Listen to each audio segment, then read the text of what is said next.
Boyhood. By Graf Leo Tolstoy. Again 2 carriages stood at the front door of the house at Petrovsko. In one of them sat Mimi, the 2 girls, and their maid, with the bailiff, Jakov, on the box, while in the other, Abrichka, sat Wulida, myself, and our servant Vasily. Papa, who was to follow us to Moscow in a few days, was standing bareheaded on the entrance steps. He made the sign of the cross at the windows of the carriages, and said, "Christ go with you! Goodbye." Jakov and our coachman, for we had our own horses, lifted their caps in answer, and also made the sign of the cross. Amen. God go with us! The carriages began to roll away, and the birch trees of the great avenue filed out of sight. I was not in the least depressed on this occasion, for my mind was not so much turned upon what I had left as upon what was awaiting me. In proportion as the various objects connected with the sad recollections which had recently filled my imagination receded behind me, those recollections lost their power, and gave place to a consolatory feeling of life, youthful vigor, freshness, and hope. Seldom have I spent 4 days more, well, I will not say gaily, since I should still have shrunk from appearing gay, but more agreeably and pleasantly than those occupied by our journey. No longer were my eyes confronted with the closed door of Mamma's room, which I had never been able to pass without a pang, nor with the covered piano, which nobody opened now, and at which I could never look without trembling, nor with morning dresses, we had each of us on our ordinary traveling clothes, nor with all those other objects which recalled to me so vividly our irreparable loss, and forced me to abstain from any manifestation of merriment lest I should unwittingly offend against her memory. On the contrary, a continual succession of new and exciting objects and places now caught and held my attention, and the charms of spring awakened in my soul a soothing sense of satisfaction with the present and of blissful hope for the future. Very early next morning the merciless Vasily, who had only just entered our service, and was therefore, like most people in such a position, zealous to a fault, came and stripped off my counterpane, affirming that it was time for me to get up, since everything was in readiness for us to continue our journey. Though I felt inclined to stretch myself and rebel, though I would gladly have spent another quarter of an hour in sweet enjoyment of my morning slumber, Vasily's inexorable face showed that he would grant me no respite, but that he was ready to tear away the counterpane 20 times more if necessary. Accordingly I submitted myself to the inevitable and ran down into the courtyard to wash myself at the fountain. In the coffee-room, a tea-kettle was already surmounting the fire which Milka the ostler, as red in the face as a crab, was blowing with a pair of bellows. All was grey and misty in the courtyard, like steam from a smoking dunghill, but in the eastern sky the sun was diffusing a clear, cheerful radiance, and making the straw roofs of the sheds around the courtyard sparkle with the night dew. Beneath them stood our horses, tied to mangers, and I could hear the ceaseless sound of their chewing. A curly-haired dog which had been spending the night on a dry dunghill now rose in lazy fashion and, wagging its tail, walked slowly across the courtyard. The bustling landlady opened the creaking gates, turned her meditative cows into the street, whence came the lowing and bellowing of other cattle, and exchanged a word or two with a sleepy neighbor. Philip, with his shirt sleeves rolled up, was working the windlass of a drawwell, and sending sparkling fresh water coursing into an oaken trough, while in the pool beneath it some early rising ducks were taking a bath. It gave me pleasure to watch his strongly marked, bearded face, and the veins and muscles as they stood out upon his great powerful hands whenever he made an extra effort. In the room behind the partition wall where Mimi and the girls had slept, yet so near to ourselves that we had exchanged confidences overnight, movements now became audible. Their maid kept passing in and out with clothes, and, at last the door opened and we were summoned to breakfast. Wulida, however, remained in a state of bustle throughout as he ran to fetch first one article and then another, and urged the maid to hasten her preparations. The horses were put to, and showed their impatience by tinkling their bells. Parcels, trunks, dressing-cases, and boxes were replaced, and we set about taking our seats. Yet, every time that we got in, the mountain of luggage in the britchka seemed to have grown larger than before, and we had much ado to understand how things had been arranged yesterday, and how we should sit now. A tea-chest, in particular, greatly inconvenienced me, but Vasily declared that, Things will soon right themselves. And I had no choice but to believe him. The sun was just rising, covered with dense white clouds, and every object around us was standing out in a cheerful, calm sort of radiance. The whole was beautiful to look at, and I felt comfortable and light of heart. Before us the road ran like a broad, sinuous ribbon through cornfields glittering with dew. Here and there a dark bush or young birch tree cast a long shadow over the ruts and scattered grass tufts of the track. Yet even the monotonous din of our carriage wheels and collar bells could not drown the joyous song of soaring larks, nor the combined odor of moth-eaten cloth, dust, and sourness peculiar to our britchka overpower the fresh scents of the morning. I felt in my heart that delightful impulse to be up and doing which is a sign of sincere enjoyment. As I had not been able to say my prayers in the courtyard of the inn, but had nevertheless been assured once that on the very first day when I omitted to perform that ceremony some misfortune would overtake me, I now hastened to rectify the omission. Taking off my cap, and stooping down in a corner of the britchka, I duly recited my orisons, and unobtrusively signed the sign of the cross beneath my coat. Yet all the while 1,000 different objects were distracting my attention, and more than once I inadvertently repeated a prayer twice over. Soon on the little footpath beside the road became visible some slowly moving figures. They were pilgrims. On their heads they had dirty handkerchiefs, on their backs wallets of birch bark, and on their feet bundles of soiled rags and heavy bast shoes. Moving their staffs in regular rhythm, and scarcely throwing us a glance, they pressed onwards with heavy tread and in single file. Where have they come from? I wondered to myself. And whither are they bound? Is it a long pilgrimage they are making? But soon the shadows they cast on the road became indistinguishable from the shadows of the bushes which they passed. Next a carriage and four could be seen approaching us. In 2 seconds the faces which looked out at us from it with smiling curiosity had vanished. How strange it seemed that those faces should have nothing in common with me, and that in all probability they would never meet my eyes again. Next came a pair of post horses, with the traces looped up to their collars. On one of them a young postilion, his lamb's wool cap cocked to one side, was negligently kicking his booted legs against the flanks of his steed as he sang a melancholy ditty. Yet his face and attitude seemed to me to express such perfect carelessness and indolent ease that I imagined it to be the height of happiness to be a postilion and to sing melancholy songs. Far off, through a cutting in the road, there soon stood out against the light blue sky the green roof of a village church. Presently the village itself became visible, together with the roof of the manor house and the garden attached to it. Who lived in that house? Children, parents, teachers? Why should we not call there and make the acquaintance of its inmates?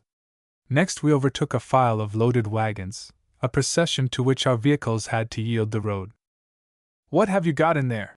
Asked Vasily of one wagoner who was dangling his legs lazily over the splash-board of his conveyance, and flicking his whip about as he gazed at us with a stolid, vacant look, but he only made answer when we were too far off to catch what he said. And what have you got? Asked Vasily of a second wagoner who was lying at full length under a new rug on the driving seat of his vehicle.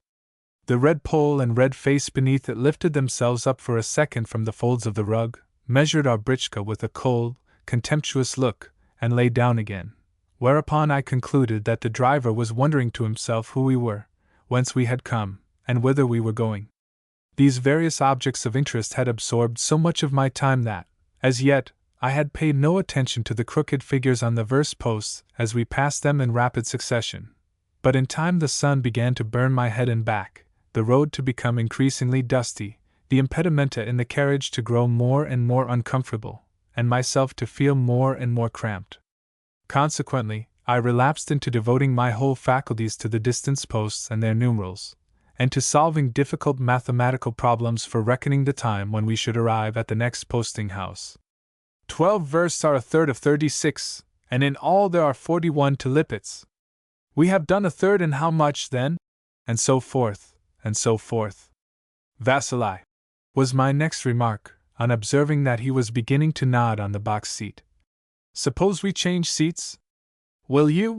Vasily agreed, and had no sooner stretched himself out in the body of the vehicle than he began to snore. To me on my new perch, however, A most interesting spectacle now became visible, namely, our horses, all of which were familiar to me down to the smallest detail. "Why is Diashak on the right today, Philip, not on the left?" I asked knowingly. "And Narasinka is not doing her proper share of the pulling. One could not put Diashak on the left," replied Philip, altogether ignoring my last remark. "He is not the kind of horse to put there at all. A horse like the one on the left now is the right kind of one for the job." After this fragment of eloquence, Philip turned towards Diashak and began to do his best to worry the poor animal by jogging at the reins, in spite of the fact that Diashak was doing well and dragging the vehicle almost unaided. This Philip continued to do until he found it convenient to breathe and rest himself a while and to settle his cap askew, though it had looked well enough before. I profited by the opportunity to ask him to let me have the reins to hold, until, the whole six in my hand, as well as the whip, I had attained complete happiness. Several times I asked whether I was doing things right, but, as usual, Philip was never satisfied, and soon destroyed my felicity. The heat increased until a hand showed itself at the carriage window, and waved a bottle and a parcel of eatables, whereupon Vasily leapt briskly from the britchka, and ran forward to get us something to eat and drink. When we arrived at a steep descent, we all got out and ran down it to a little bridge, while Vasily and Jakov followed, supporting the carriage on either side, as though to hold it up in the event of its threatening to upset. After that, Mimi gave permission for a change of seats, and sometimes Wulada or myself would ride in the carriage, and Lubotshka or Katenka in the britchka. This arrangement greatly pleased the girls, since much more fun went on in the britchka. Just when the day was at its hottest, we got out at a wood, and breaking off a quantity of branches, transformed our vehicle into a bower. This traveling arbor then bustled on to catch the carriage up, and had the effect of exciting Lubotshka to one of those piercing shrieks of delight which she was in the habit of occasionally emitting. At last we drew near the village where we were to halt and dine. Already we could perceive the smell of the place, the smell of smoke and tar and sheep, and distinguish the sound of voices, footsteps, and carts. The bells on our horses began to ring less clearly than they had done in the open country, and on both sides the road became lined with huts, dwellings with straw roofs, carved porches, and small red or green painted shutters to the windows through which, here and there, was a woman's face looking inquisitively out. Peasant children clad in smocks only stood staring open-eyed or, stretching out their arms to us, ran barefooted through the dust to climb on to the luggage behind, despite Philip's menacing gestures. Likewise, red-haired waiters came darting around the carriages to invite us, with words and signs, to select their several hostelries as our halting place. Presently a gate creaked, and we entered a courtyard. 4 hours of rest and liberty now awaited us. 2. The thunderstorm. The sun was sinking towards the west, and his long, hot rays were burning my neck and cheeks beyond endurance, while thick clouds of dust were rising from the road and filling the whole air. Not the slightest wind was there to carry it away. I could not think what to do. Neither the dust-blackened face of Wulada dozing in a corner, nor the motion of Philip's back, nor the long shadow of our britchka as it came bowling along behind us brought me any relief. I concentrated my whole attention upon the distance posts ahead, and the clouds which, hitherto dispersed over the sky, were now assuming a menacing blackness, and beginning to form themselves into a single solid mass. From time to time distant thunder could be heard, a circumstance which greatly increased my impatience to arrive at the inn where we were to spend the night. A thunderstorm always communicated to me an inexpressibly oppressive feeling of fear and gloom. Yet we were still 10 versts from the next village, and in the meanwhile the large purple cloud bank, arisen from no one knows where, was advancing steadily towards us. The sun, not yet obscured, was picking out its fuscous shape with dazzling light, and marking its front with gray stripes running right down to the horizon. At intervals, vivid lightning could be seen in the distance, followed by low rumbles which increased steadily in volume until they merged into a prolonged roll which seemed to embrace the entire heavens. At length, Vasily got up and covered over the britchka. The coachman wrapped himself up in his cloak and lifted his cap to make the sign of the cross at each successive thunderclap, and the horses pricked up their ears and snorted as though to drink in the fresh air which the flying clouds were outdistancing. The britchka began to roll more swiftly along the dusty road, and I felt uneasy, and as though the blood were coursing more quickly through my veins. Soon the clouds had veiled the face of the sun, and though he threw a last gleam of light to the dark and terrifying horizon, he had no choice but to disappear behind them. Suddenly everything around us seemed changed, and assumed a gloomy aspect. A wood of aspen trees which we were passing seemed to be all in a tremble, with its leaves showing white against the dark lilac background of the clouds, murmuring together in an agitated manner. The tops of the larger trees began to bend to and fro, and dried leaves and grass to whirl about in eddies over the road. Swallows and white-breasted swifts came darting around the britchka and even passing in front of the forelegs of the horses, while rooks, despite their outstretched wings, were laid, as it were, on their keels by the wind. Finally, the leather apron which covered us began to flutter about and to beat against the sides of the conveyance. The lightning flashed right into the britchka as, cleaving the obscurity for a second, it lit up the grey cloth and silk galloon of the lining, and Wulada's figure pressed back into a corner. Next came a terrible sound which, rising higher and higher, and spreading further and further, increased until it reached its climax in a deafening thunderclap which made us tremble and hold our breaths. The wrath of God! What poetry there is in that simple popular conception! The pace of the vehicle was continually increasing, and from Philip's and Vasily's backs, the former was tugging furiously at the reins, I could see that they too were alarmed. Bowling rapidly down an incline, the britchka cannoned violently against a wooden bridge at the bottom. I dared not stir and expected destruction every moment. Crack! A trace had given way, and in spite of the ceaseless, deafening thunderclaps, we had to pull up on the bridge. Leaning my head despairingly against the side of the britchka, I followed with a beating heart the movements of Philip's great black fingers as he tied up the broken trace and, with hands and the butt end of the whip, pushed the harness vigorously back into its place. My sense of terror was increasing with the violence of the thunder. Indeed, at the moment of supreme silence which generally precedes the greatest intensity of a storm, it mounted to such a height that I felt as though another quarter of an hour of this emotion would kill me. Just then there appeared from beneath the bridge a human being who, clad in a torn, filthy smock, and supported on a pair of thin shanks bare of muscles, thrust an idiotic face, a tremulous, bare, shaven head, and a pair of red, shining stumps in place of hands into the britchka. "And my lord! A kopeck for God's sake!" groaned a feeble voice as at each word the wretched being made the sign of the cross and bowed himself to the ground. I cannot describe the chill feeling of horror which penetrated my heart at that moment. A shudder crept through all my hair, and my eyes stared in vacant terror at the outcast. Vasily, who was charged with the apportioning of alms during the journey, was busy helping Philip, and only when everything had been put straight and Philip had resumed the reins again had he time to look for his purse. Hardly had the britchka begun to move when a blinding flash filled the welkin with a blaze of light which brought the horses to their haunches. Then, the flash was followed by such an ear-splitting roar that the very vault of heaven seemed to be descending upon our heads. The wind blew harder than ever, and Vasily's cloak, the manes and tails of the horses, and the carriage apron were all slanted in one direction as they waved furiously in the violent blast. Presently, upon the britchka's top there fell some large drops of rain. 1, 2, 3. Then suddenly, and as though a roll of drums were being beaten over our heads, the whole countryside resounded with the clatter of the deluge.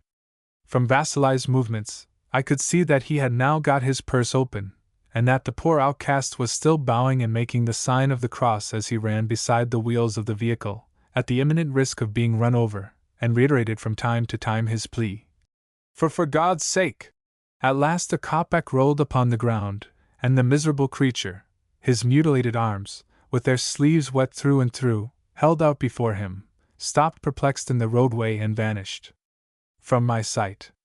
The heavy rain, driven before the tempestuous wind, poured down in pailfuls and, dripping from Vasily's thick cloak, formed a series of pools on the apron. The dust became changed to a paste which clung to the wheels, and the ruts became transformed into muddy rivulets.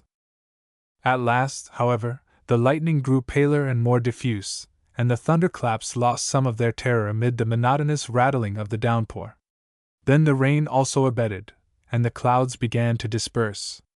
In the region of the sun, a lightness appeared, and between the white-gray clouds could be caught glimpses of an azure sky. Finally, a dazzling ray shot across the pools on the road, shot through the threads of rain, now falling thin and straight, as from a sieve, and fell upon the fresh leaves and blades of grass. The great cloud was still lowering black and threatening on the far horizon, but I no longer felt afraid of it. I felt only an inexpressibly pleasant hopefulness in proportion, as trust in life replaced the late burden of fear. Indeed, my heart was smiling like that of refreshed, revivified nature herself. Vasily took off his cloak and wrung the water from it. Wulada flung back the apron, and I stood up in the britchka to drink in the new, fresh, balm-laden air. In front of us was the carriage, rolling along and looking as wet and resplendent in the sunlight as though it had just been polished. On one side of the road boundless oatfields, intersected in places by small ravines which now showed bright with their moist earth and greenery, stretched to the far horizon like a checkered carpet, while on the other side of us an aspen wood, intermingled with hazel bushes, and parquet with wild thyme in joyous profusion, no longer rustled and trembled, but slowly dropped rich, sparkling diamonds from its newly bathed branches on to the withered leaves of last year.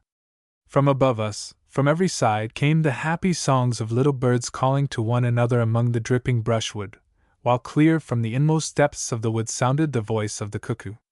So delicious was the wondrous scent of the wood, the scent which follows a thunderstorm in spring, the scent of birch trees, violets, mushrooms, and thyme, that I could no longer remain in the britchka.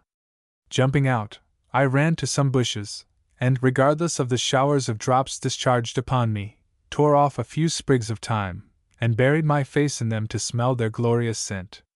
Then, despite the mud which had got into my boots, as also the fact that my stockings were soaked, I went skipping through the puddles to the window of the carriage. "Lubotshka! Katenka!" I shouted as I handed them some of the thyme. "Just look how delicious this is!" The girls smelt it and cried. "Ah!" The Mimi shrieked to me to go away, for fear I should be run over by the wheels. "Oh, but smell how delicious it is!" I persisted. 3. A new point of view. Katenka was with me in the britchka, her lovely head inclined as she gazed pensively at the roadway. I looked at her in silence, and wondered what had brought the unchildlike expression of sadness to her face which I now observed for the first time there. "We shall soon be in Moscow," I said at last. "How large do you suppose it is?" "I don't know," she replied. "Well, but how large do you imagine? As large as Serpukhov? What do you say?" "Nothing." Yet the instinctive feeling which enables one person to guess the thoughts of another and serves as a guiding thread in conversation soon made Katenka feel that her indifference was disagreeable to me, wherefore she raised her head presently, and turning round said, "Did your papa tell you that we girls too were going to live at your grandmamma's?" "Yes, he said that we should all live there." "All live there?" "Yes, of course. We shall have one half of the upper floor, and you the other half, and papa the wing, but we shall all of us dine together with grandmamma downstairs." "But mamma says that your grandmamma is so very grave and so easily made angry?" "No, she only seems like that at first. She is grave, but not bad-tempered. On the contrary, she is both kind and cheerful. If you could only have seen the ball at her house! All the same, I am afraid of her. Besides, who knows whether we—" Katenka stopped short, and once again became thoughtful. "What?" I asked with some anxiety. "Nothing, I only said that." "No, you said, who knows whether we—" "And you said, didn't you, that once there was ever such a ball at grandmamma's?" "Yes." "It is a pity you were not there. There were heaps of guests, about 1,000 people, and all of them princes or generals, and there was music, and I danced, but Katenka—" I broke off. "You are not listening to me?" "Oh yes, I am listening." "You said that you danced? Why are you so serious?" "Well, one cannot always be gay. But you have changed tremendously since Wulada and I first went to Moscow. Tell me the truth, now, why are you so odd?" My tone was resolute. Am I so odd? Said Katinka with an animation which showed me that my question had interested her. I don't see that I am so at all. Well, you are not the same as you were before, I continued. Once upon a time anyone could see that you were our equal in everything, and that you loved us like relations, just as we did you. But now you are always serious, and keep yourself apart from us. Oh, not at all. But let me finish, please, I interrupted, already conscious of a slight tickling in my nose, the precursor of the tears which usually came to my eyes whenever I had to vent any long pent-up feeling. You avoid us, and talk to no one but Mimi, as though you had no wish for our further acquaintance. But one cannot always remain the same, one must change a little sometimes, replied Katinka, who had an inveterate habit of pleading some such fatalistic necessity whenever she did not know what else to say. I recollect that once, when having a quarrel with Lubotshka, who had called her a stupid girl, she, Katinka, retorted that everybody could not be wise, seeing that a certain number of stupid people was a necessity in the world. However, on the present occasion, I was not satisfied that any such inevitable necessity for changing sometimes existed, and asked further, Why is it necessary? Well, you see, we may not always go on living together as we are doing now, said Katinka, coloring slightly, and regarding Philip's back with a grave expression on her face. My mamma was able to live with your mother because she was her friend, but will a similar arrangement always suit the Countess, who, they say, is so easily offended? Besides, in any case, we shall have to separate some day. You are rich, you have Petrovsko, while we are poor, mamma has nothing. You are rich, we are poor. Both the words and the ideas which they connoted seemed to me extremely strange. Hitherto, I had conceived that only beggars and peasants were poor and could not reconcile in my mind the idea of poverty and the graceful, charming Katinka. I felt that Mimi and her daughter ought to live with us always and to share everything that we possessed. Things ought never to be otherwise. Yet, at this moment, 1,000 new thoughts with regard to their lonely position came crowding into my head, and I felt so remorseful at the notion that we were rich and they poor, that I colored up and could not look Katinka in the face. Yet what does it matter? I thought. That we are well off and they are not. Why should that necessitate a separation? Why should we not share in common what we possess? Yet I had a feeling that I could not talk to Katinka on the subject, since a certain practical instinct, opposed to all logical reasoning, warned me that, right though she possibly was, I should do wrong to tell her so. It is impossible that you should leave us. How could we ever live apart? Yet what else is there to be done? Certainly I do not want to do it, yet if it has to be done, I know what my plan in life will be. Yes, to become an actress. How absurd! I exclaimed, for I knew that to enter that profession had always been her favorite dream. Oh no, I only used to say that when I was a little girl. Well then? What? To go into a convent and live there. Then I could walk out in a black dress and velvet cap, cried Katinka. Has it ever befallen you, my readers, to become suddenly aware that your conception of things has altered, as though every object in life had unexpectedly turned aside towards you of which you had hitherto remained unaware? Such a species of moral change occurred, as regards myself, during this journey, and therefore from it I date the beginning of my boyhood. For the first time in my life, I then envisaged the idea that we, i.e. our family, were not the only persons in the world, that not every conceivable interest was centered in ourselves, and that there existed numbers of people who had nothing in common with us, cared nothing for us, and even knew nothing of our existence. No doubt I had known all this before, only I had not known it then as I knew it now. I had never properly felt or understood it. Thought merges into conviction through paths of its own, as well as, sometimes, with great suddenness and by methods wholly different from those which have brought other intellects to the same conclusion. For me the conversation with Katinka, striking deeply as it did, and forcing me to reflect on her future position, constituted such a path.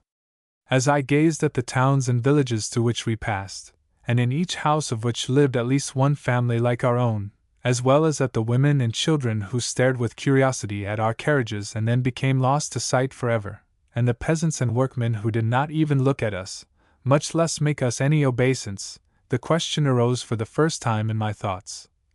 Whom else do they care for if not for us?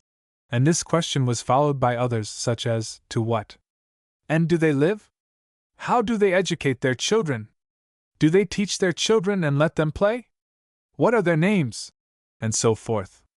For, in Moscow, from the time of our arrival in Moscow, the change in my conception of objects, of persons, and of my connection with them became increasingly perceptible. When at my first meeting with Grandmama, I saw her thin, wrinkled face and faded eyes, the mingled respect and fear with which she had hitherto inspired me gave place to compassion, and when, laying her cheek against Lubotshka's head, she sobbed as though she saw before her the corpse of her beloved daughter, my compassion grew to love. I felt deeply sorry to see her grief at our meeting, even though I knew that in ourselves we represented nothing in her eyes, but were dear to her only as reminders of our mother, that every kiss which she imprinted upon my cheeks expressed the one thought. She is no more, she is dead, and I shall never see her again. Papa, who took little notice of us here in Moscow, and whose face was perpetually preoccupied on the rare occasions when he came in his black dress coat to take formal dinner with us, lost much in my eyes at this period, in spite of his turned-up ruffles, robes de chamber, overseers, bailiffs, expeditions to the estate, and hunting exploits. Karl Ivanitch, whom Grandmama always called Uncle, and who, heaven knows why, had taken it into his head to adorn the bald pate of my childhood's days with a red wig parted in the middle, now looked to me so strange and ridiculous that I wondered how I could ever have failed to observe the fact before. Even between the girls and ourselves there seemed to have sprung up an invisible barrier. They, too, began to have secrets among themselves, as well as to evince a desire to show off their ever-lengthening skirts even as we boys did our trousers and ankle straps. As for Mimi, she appeared at luncheon, the first Sunday, in such a gorgeous dress and with so many ribbons in her cap that it was clear that we were no longer in campaign, and that everything was now going to be different. My elder brother. I was only a year and some odd months younger than Wulida, and from the first we had grown up and studied and played together. Hitherto, the difference between elder and younger brother had never been felt between us, but at the period of which I am speaking, I began to have a notion that I was not Wulida's equal either in years, in tastes, or in capabilities. I even began to fancy that Wulida himself was aware of his superiority, and that he was proud of it, and though, perhaps, I was wrong, the idea wounded my conceit, already suffering from frequent comparison with him. He was my superior in everything, in games, in studies, in quarrels, and in deportment. All this brought about an estrangement between us and occasioned me moral sufferings which I had never hitherto experienced. When for the first time Wulida wore Dutch pleated shirts, I at once said that I was greatly put out at not being given similar ones, and each time that he arranged his collar, I felt that he was doing so on purpose to offend me. But what tormented me most of all was the idea that Wulida could see through me, yet did not choose to show it. Who has not known those secret, wordless communications which spring from some barely perceptible smile or movement, from a casual glance between two persons who live as constantly together as do brothers, friends, man and wife, or master and servant, particularly if those two persons do not in all things cultivate mutual frankness? How many half-expressed wishes, thoughts, and meanings which one shrinks from revealing are made plain by a single accidental glance which timidly and irresolutely meets the eye. However, in my own case I may have been deceived by my excessive capacity for, and love of, analysis. Possibly Wulida did not feel at all as I did. Passionate and frank, but unstable in his likings, he was attracted by the most diverse things, and always surrendered himself wholly to such attraction. For instance, he suddenly conceived a passion for pictures, spent all his money on their purchase, begged Papa, Grandmama, and his drawing master to add to their number, and applied himself with enthusiasm to art. Next came a sudden rage for curios, with which he covered his table, and for which he ransacked the whole house. Following upon that, he took to violent novel reading, procuring such works by stealth, and devouring them day and night. Involuntarily I was influenced by his whims, for, though too proud to imitate him, I was also too young and too lacking in independence to choose my own way. Above all, I envied Wulida his happy, nobly frank character, which showed itself most strikingly when we quarreled. I always felt that he was in the right, yet could not imitate him. For instance, on one occasion when his passion for curios was at its height, I went to his table and accidentally broke an empty many-colored smelling bottle. "Who gave you leave to touch my things?" asked Wulida, chancing to enter the room at that moment, and at once perceiving the disorder which I had occasioned in the orderly arrangement of the treasures on his table. "And where is that smelling bottle? Perhaps you? I let it fall, and it smashed to pieces, but what does that matter? Well, please do me the favor never to dare to touch my things again," he said as he gathered up the broken fragments, and looked at them vexedly. "And will you please do me the favor never to order me to do anything whatever?" I retorted. "When a thing's broken, it's broken, and there is no more to be said." Then I smiled, though I hardly felt like smiling. "Oh, it may mean nothing to you, but to me it means a good deal," said Wulida, shrugging his shoulders, a habit he had caught from Papa. "First of all you go and break my things, and then you laugh. What a nuisance a little boy can be! Little boy, indeed? Then you, I suppose, are a man, and ever so wise? I do not intend to quarrel with you," said Wulida, giving me a slight push. "Go away. Don't you push me. Go away. I say again, don't you push me." Wulida took me by the hand and tried to drag me away from the table, but I was excited to the last degree, and gave the table such a push with my foot that I upset the whole concern, and brought china and crystal ornaments, and everything else with a crash to the floor. "You disgusting little brute!" exclaimed Wulida, trying to save some of his falling treasures. "At last all is over between us," I thought to myself as I strode from the room. "We are separated now forever." It was not until evening that we again exchanged a word. Yet I felt guilty, and was afraid to look at him, and remained at a loose end all day. Wulida, on the contrary, did his lessons as diligently as ever, and passed the time after luncheon in talking and laughing with the girls. As soon, again, as afternoon lessons were over I left the room, for it would have been terribly embarrassing for me to be alone with my brother. When, too, the evening class in history was ended I took my notebook and moved towards the door. Just as I passed Wulida, I pouted and pulled an angry face, though in reality I should have liked to have made my peace with him.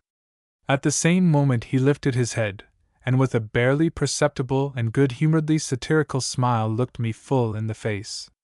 Our eyes met, and I saw that he understood me, while he, for his part, saw that I knew that he understood me, yet a feeling stronger than myself obliged me to turn away from him. "Nikolinka," he said in a perfectly simple and anything but mock-pathetic way, "you have been angry with me long enough. I am sorry if I offended you." And he tendered me his hand. It was as though something welled up from my heart and nearly choked me. Presently it passed away, the tears rushed to my eyes, and I felt immensely relieved. "I too am so RRY, Woloda," I said, taking his hand. Yet he only looked at me with an expression as though he could not understand why there should be tears in my eyes. 6. Masha.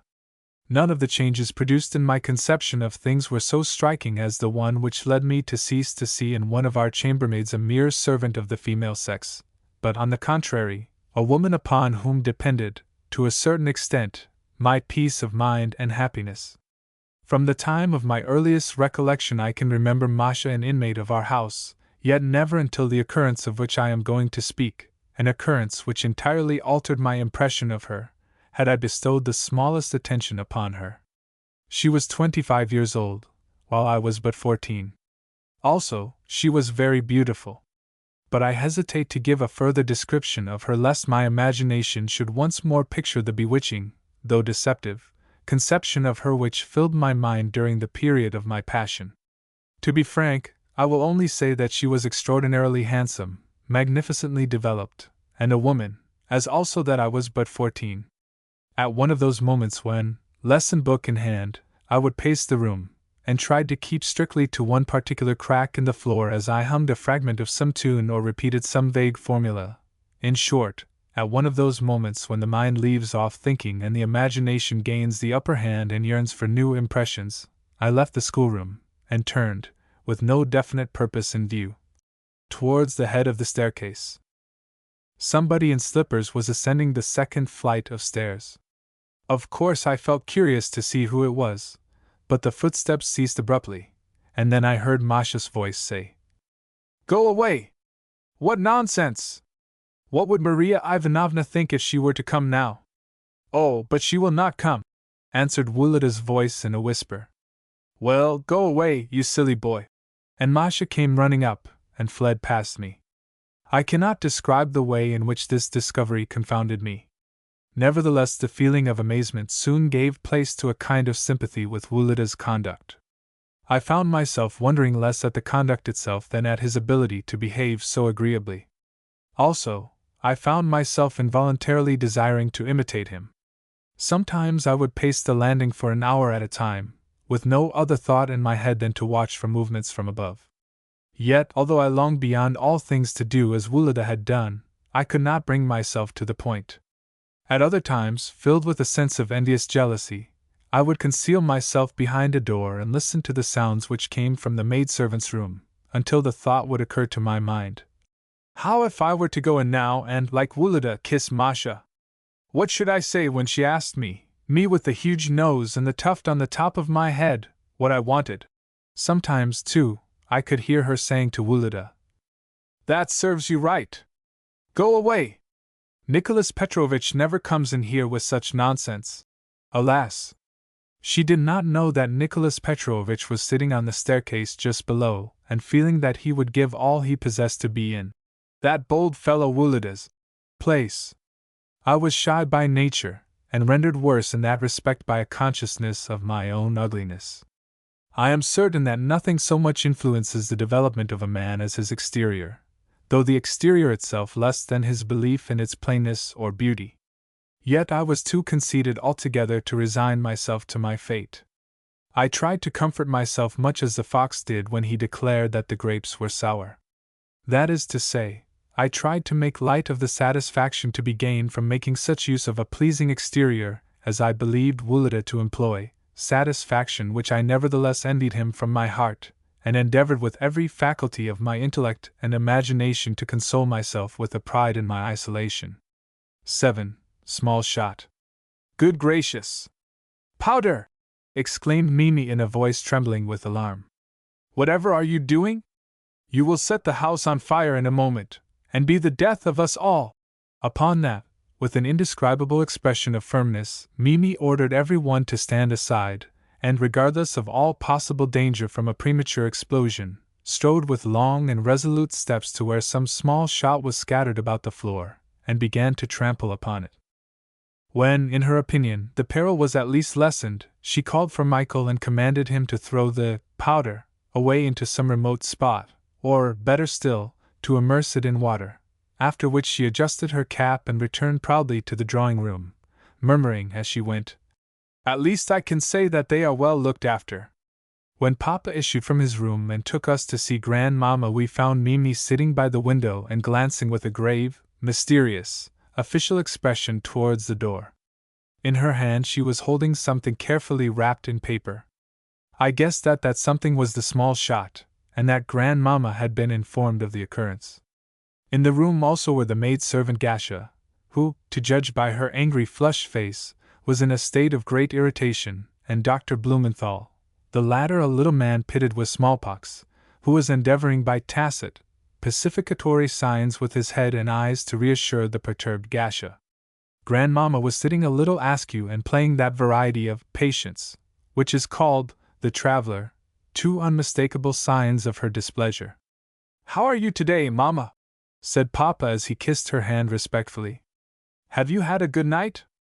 "Yes, very good, my dear. You know that I always enjoy sound health," replied Grandmamma in a tone implying that Papa's inquiries were out of place and highly offensive.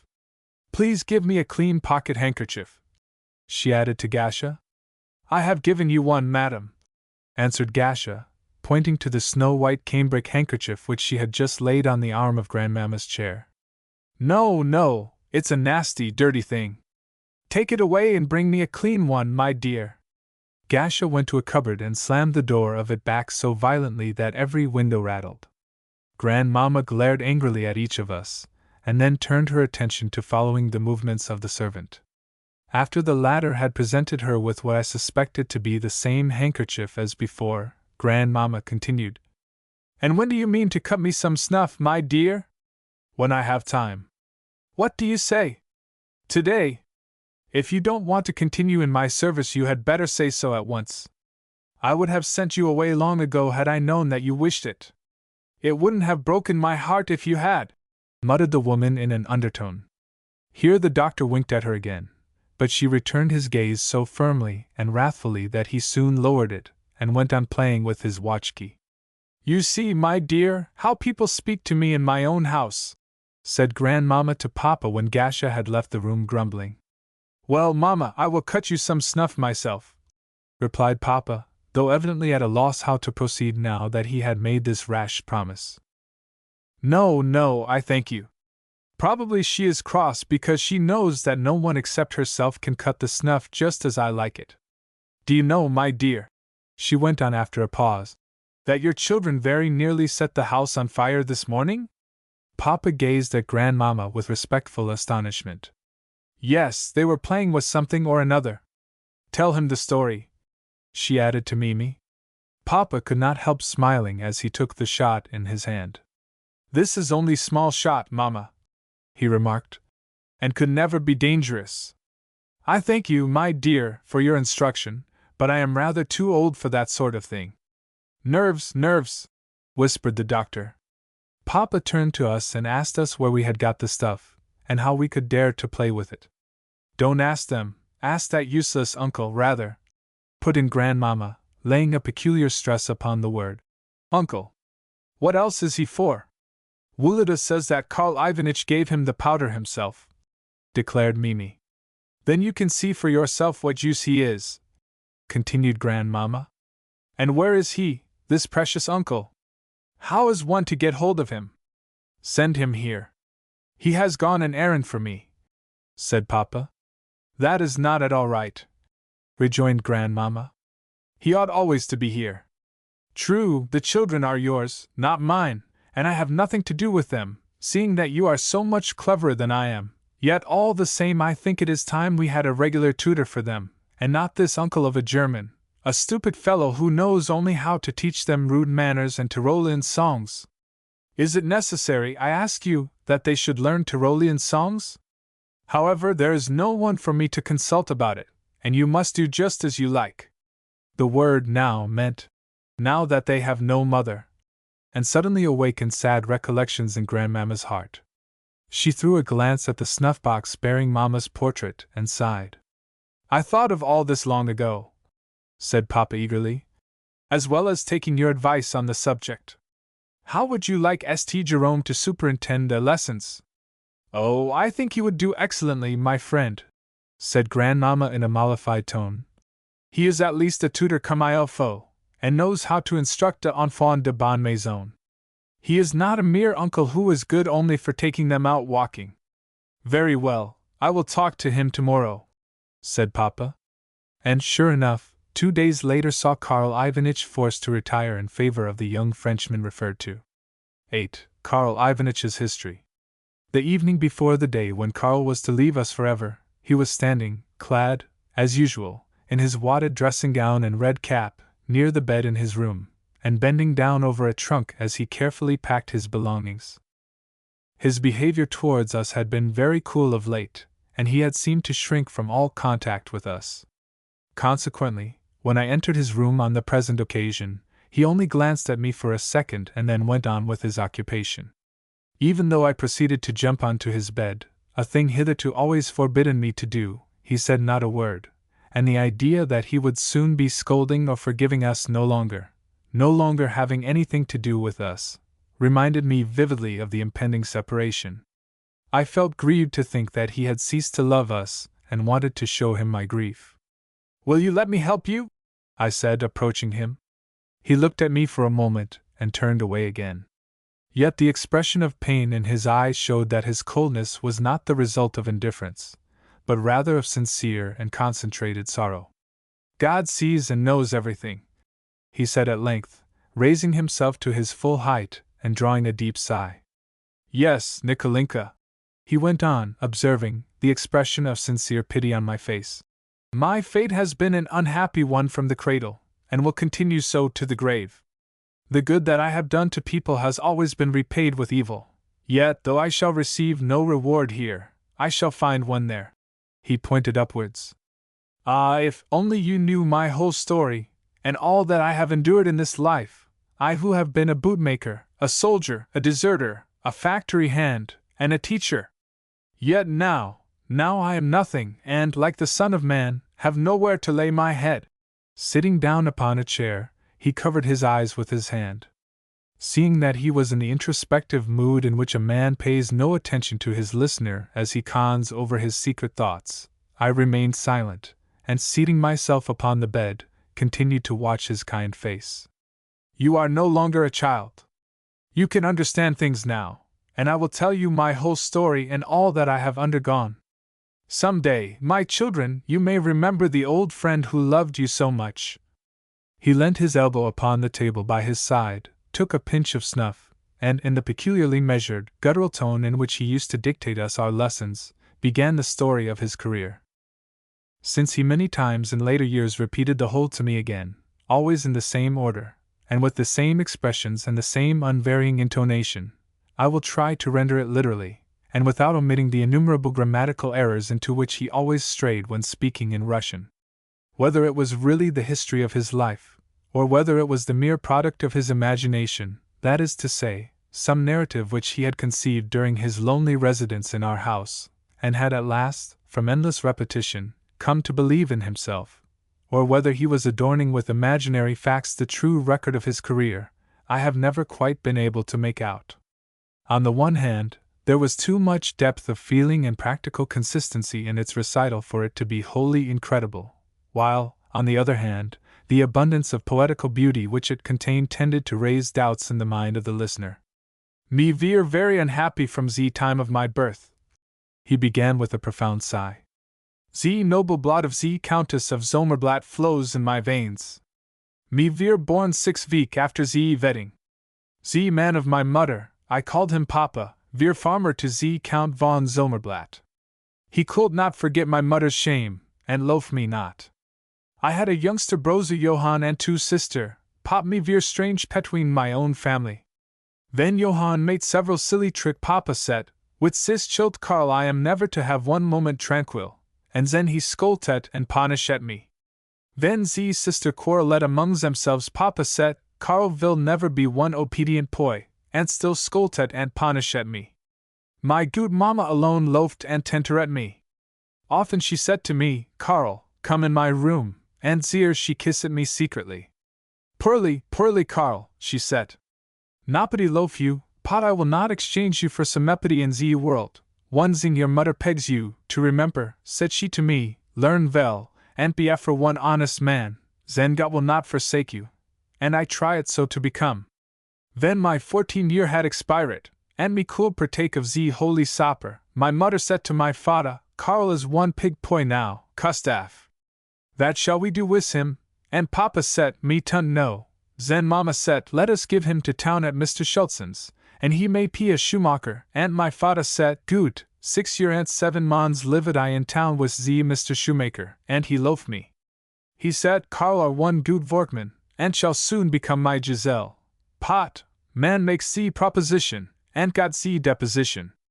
In the year 1796 one conscription took place, and each which was serviceable, from the 18th to the 21st year, had to go to town. My fater and my brother Johann come to town, and we go to Geyser to throw the lot for which Schult P sold at.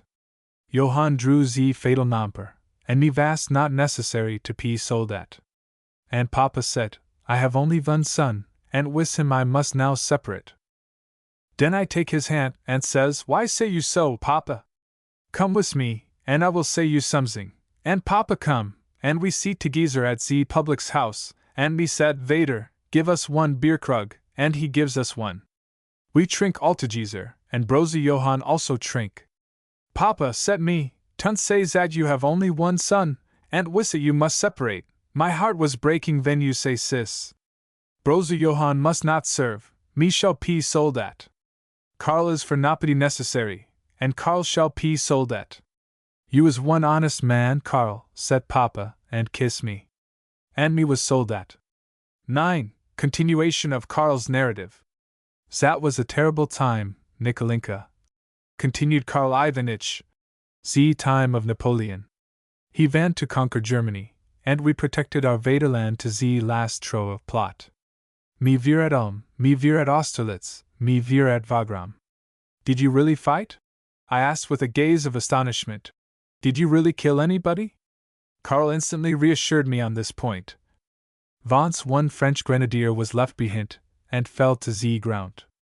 I sprang forwards was my gone, and wir about to kill him, aber der Franzos warf sein Gur in die Reef, pardon, and I let him loose. At Wagram, Napoleon cut us open, and surrounded us in such a way as there was no helping. 3 days had we no provisions, and stood in the fada up to the knees. The evil Napoleon neither let us go loose nor catch at us. On the 4 days they took us prisoners, thank God, and sent us to one fortress. Upon me was one blue trousers, uniforms of very good cloths, 15 of thalers, and one silver clock which my father had given me. The Franz soldaten took from me everything.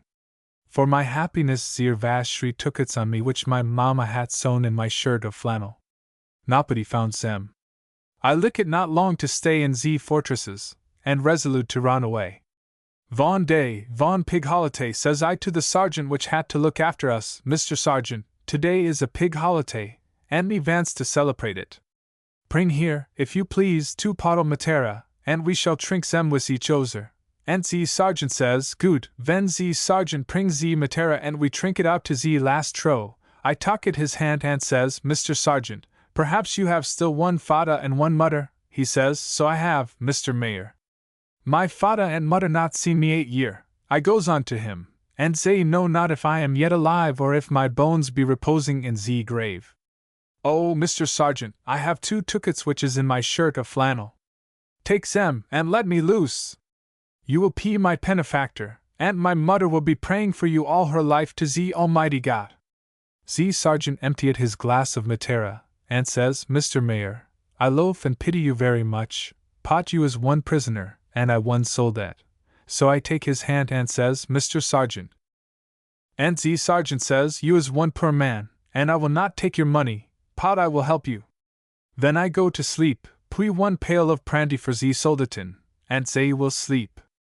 Me will not look after you, sis was one good man. I piyet the pail of brandy, and then the soldaten was trunken me trace set in one alt coat, and gang in silence out of the dune. I go to the wall, and will leap down, pot zir is fada below, and I will not spoil my last dressing, so I go to the gate. The sentry go up and town was one gone, and look at me. Who goes zir? And I was silent. Who goes zir the second time? And I was silent. Who goes zir the third time? And I ran away. I sprang in the fada, climp up to the ozer sight, and walk on. The entire night I ran on the way. Pot when daylight came I was afraid that they would catch me, and I hid myself in the high corn. Zir I kneel at town, thank it the fada in heaven for my safety, and fall asleep with a tranquil feeling. I wake it up in the evening, and gang further. At once one large German carriage, with 2 raven black horse, came alongside me. In the carriage sit one well-dressed man, smoking pipe, and look at me. I go slowly, so that the carriage shall have time to pass me, pot I go slowly, and the carriage go slowly, and the man look at me. I go quick, and the carriage go quick, and the man stop its 2 horses, and look at me. Young man, says he, where go you so late? I says, I go to Frankfurt. Sit in the carriage, there is room enough, and I will trag you, he says. But why have you nosing about you? Your boots is dirty, and your Bert not shaven. I seated with him, and says, ich bin one poor man, and I would like to pussy myself with something in a manufactory. My dressing is dirty because I fell in the mud on the road. You tell me untruths, young man, says he. Ze road is quite dry now. I was silent. Tell me ze whole truths, goes on ze good man, who you are, and where you go to. I like your face, and then you is one honest man, so I will help you. And I tell all. Good young man, he says. Come to my manufactory of rope, and I will give you work and tress and money, and you can live with us. I says, good. I go to ze manufactory of rope, and ze good man says to his woman, here is one young man who defended his vaterland, and run away from prisons. He has not house nor tresses nor priat. He will live with us. Give him clean linen, and nourish him. I live at 1.5 years in ze manufactory of rope, and my landlord loafed me so much sad he would not let me loose. And I felt very good. I was an handsome man, young, of pig stature, with blue eyes and Romish nose, and Mrs. L., I like not to say her name, she was ze woman of my landlord, was young and handsome lady. And she fell in love with me. Here Karl Ivanitch made a long pause, lowered his kindly blue eyes, shook his head quietly, and smiled as people always do under the influence of a pleasing recollection.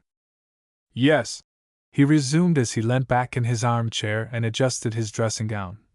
I have experienced it many things in my life, Podzier is my witness. Here he pointed to an image of the Savior, embroidered on wool, which was hanging over his bed. That nobody in ze world can say that Karl Ivanitch has been one dishonest man. I would not repay black ingratitude for ze good which Mr. L. did me, and I resolute to run away. So in ze evening, when all were asleep, I writed one letter to my landlord, and laid it on ze table in his room. Then I talk at my tresses, 3 thaler of money, and go mysteriously into ze street. Nobody have seen me, and I go on ze road. X. Conclusion of Karl's narrative.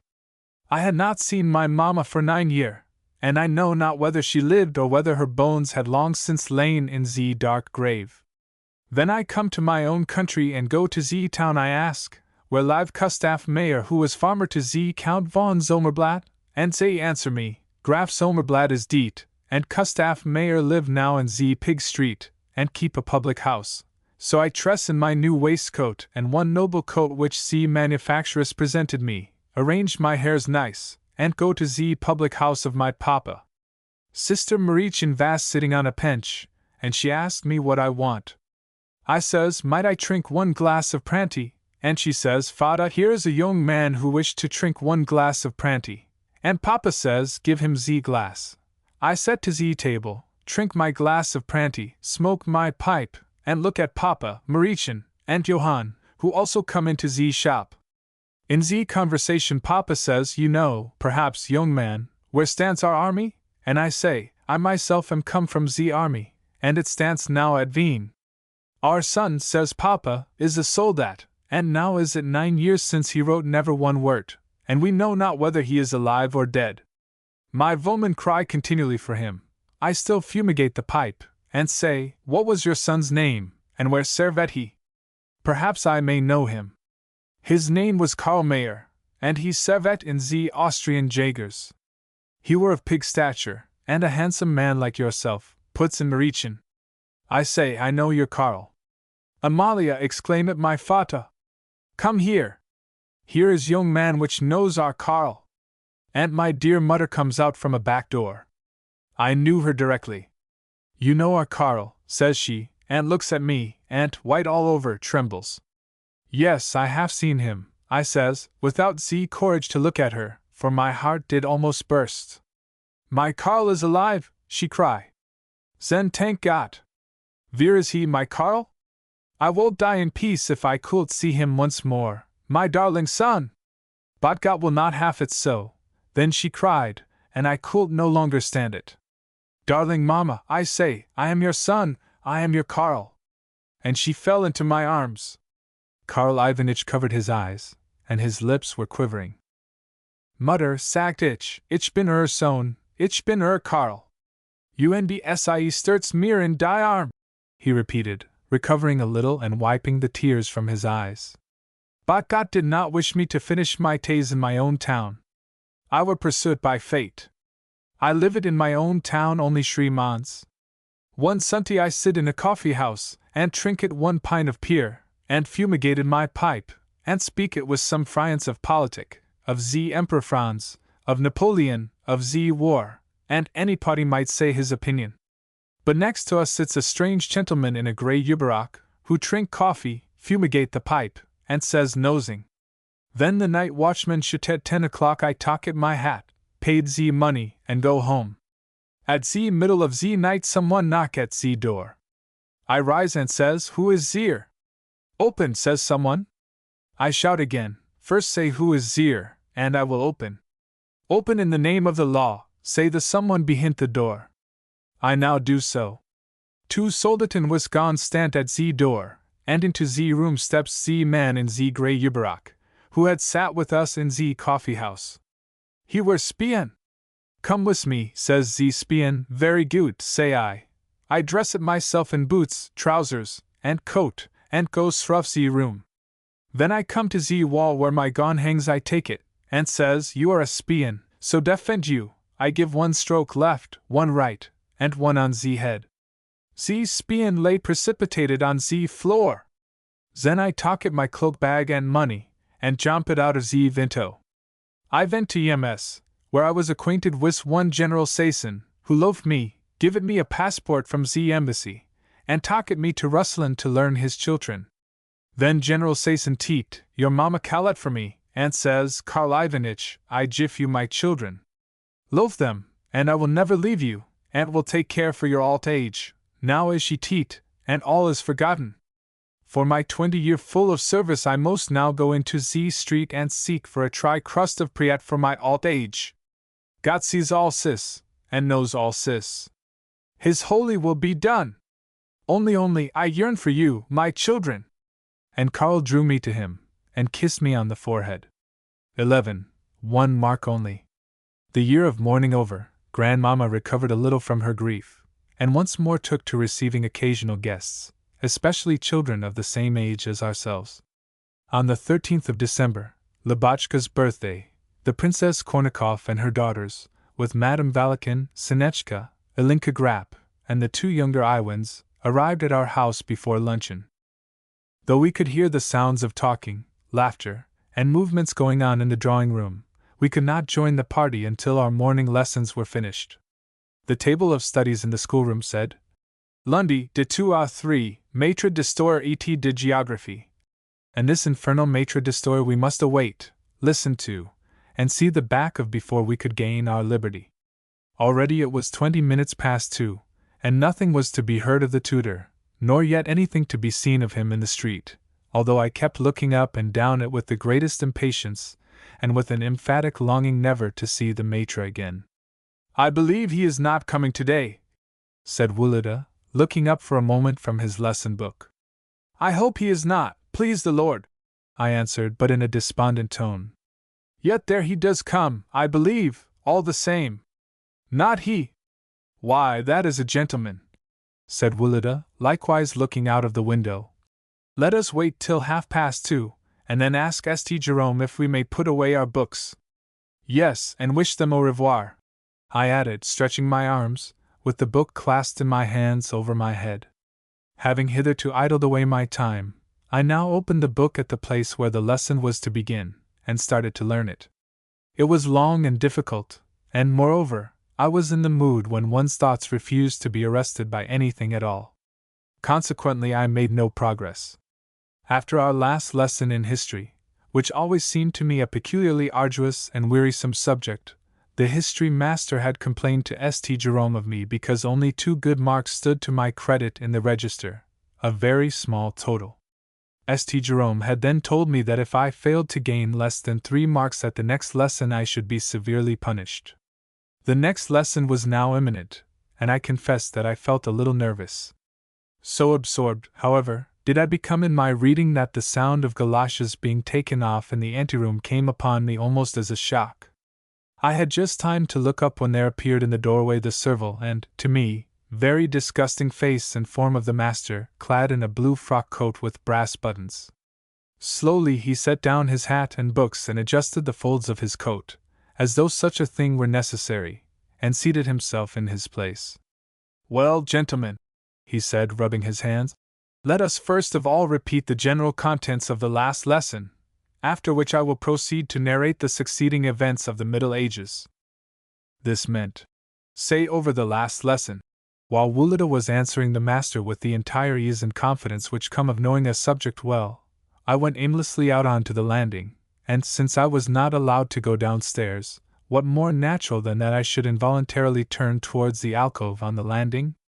Yet before I had time to establish myself in my usual coign of vantage behind the door, I found myself pounced upon by Mimi, always the cause of my misfortunes. You here? She said, looking severely, first at myself, and then at the maidservant's door, and then at myself again. I felt thoroughly guilty, firstly, because I was not in the schoolroom, and secondly, because I was in a forbidden place. So I remained silent, and dropping my head, assumed a touching expression of contrition. Indeed, this is too bad, Mimi went on. What are you doing here? Still I said nothing. Well, it shall not rest where it is, she added, tapping the banister with her yellow fingers. I shall inform the Countess. It was 3:05 when I re-entered the schoolroom. The master, as though oblivious of my presence or absence, was explaining the new lesson to Wulida. When he had finished doing this, and had put his books together, while Wulida went into the other room to fetch his ticket, the comforting idea occurred to me that perhaps the whole thing was over now, and that the master had forgotten me. But suddenly he turned in my direction with a malicious smile, and said as he rubbed his hands anew, I hope you have learnt your lesson? Yes, I replied. Would you be so kind, then, as to tell me something about St. Louis's crusade? He went on, balancing himself on his chair and looking gravely at his feet.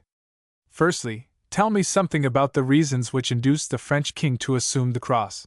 Here he raised his eyebrows and pointed to the inkstand. Then explain to me the general characteristics of the crusade. Here he made a sweeping gesture with his hand, as though to seize hold of something with it. And lastly, expound to me the influence of this crusade upon the European states in general, drawing the copy books to the left side of the table, and upon the French state in particular, drawing one of them to the right, and inclining his head in the same direction. I swallowed a few times, coughed, bent forward, and was silent. Then, taking a pen from the table, I began to pick it to pieces, yet still said nothing. Allow me the pen, I shall want it, said the master. Well? Louis XIII was a very good and wise king. What? King, he took it into his head to go to Jerusalem, and handed over the reins of government to his mother. What was her name? Bibi Blanca. What? Blanca? I laughed in a rather forced manner. Well, is that all you know? He asked again, smiling. I had nothing to lose now, so I began chattering the first thing that came into my head. The master remained silent as he gathered together the remains of the pen which I had left strewn about the table, looked gravely past my ear at the wall, and repeated from time to time, very well, though I was conscious that I knew nothing whatever and was expressing myself all wrong. I felt much hurt at the fact that he never either corrected or interrupted me. What made him think of going to Jerusalem? He asked at last, repeating some words of my own. Because, that is to say. My confusion was complete, and I relapsed into silence. I felt that, even if this disgusting history master were to go on putting questions to me, and gazing inquiringly into my face, for a year, I should never be able to enunciate another syllable. After staring at me for some 3 minutes, he suddenly assumed a mournful cast of countenance, and said in an agitated voice to Wulida, who was just re-entering the room, Allow me the register. I will write my remarks. He opened the book thoughtfully, and in his fine calligraphy marked 5 for Wulida for diligence, and the same for good behavior. Then, resting his pen on the line where my report was to go, he looked at me and reflected. Suddenly his hand made a decisive movement, and behold, against my name stood a clearly marked 1, with a full stop after it. Another movement, and in the behavior column there stood another 1 and another full stop. Quietly closing the book, the master then rose, and moved towards the door as though unconscious of my look of entreaty, despair, and reproach. Michael Lavianich, I said. No, he replied, as though knowing beforehand what I was about to say. It is impossible for you to learn in that way. I am not going to earn my money for nothing. He put on his galoshes and cloak, and then slowly tied a scarf about his neck. To think that he could care about such trifles after what had just happened to me. To him it was all a mere stroke of the pen, but to me it meant the direst misfortune. Is the lesson over? Asked St. Jerome, entering. Yes. And was the master pleased with you? Yes. How many marks did he give you? 5. And to Nicholas? I was silent. I think 4, said Wulida. His idea was to save me for at least today. If punishment there must be, it need not be awarded while we had guests. Voyons, messers! St. Jerome was forever saying. Voyons! Fates votre toilette, et descendants. 12. The key. We had hardly descended and greeted our guests when luncheon was announced. Papa was in the highest of spirits, since for some time past he had been winning. He had presented Lubotshka with a silver tea service, and suddenly remembered, after luncheon, that he had forgotten a box of bonbons which she was to have too. Why send a servant for it? You had better go, Coco, he said to me jestingly. The keys are in the tray on the table, you know. Take them, and with the largest one open the second drawer on the right. There you will find the box of bonbons. Bring it here. Shall I get you some cigars as well?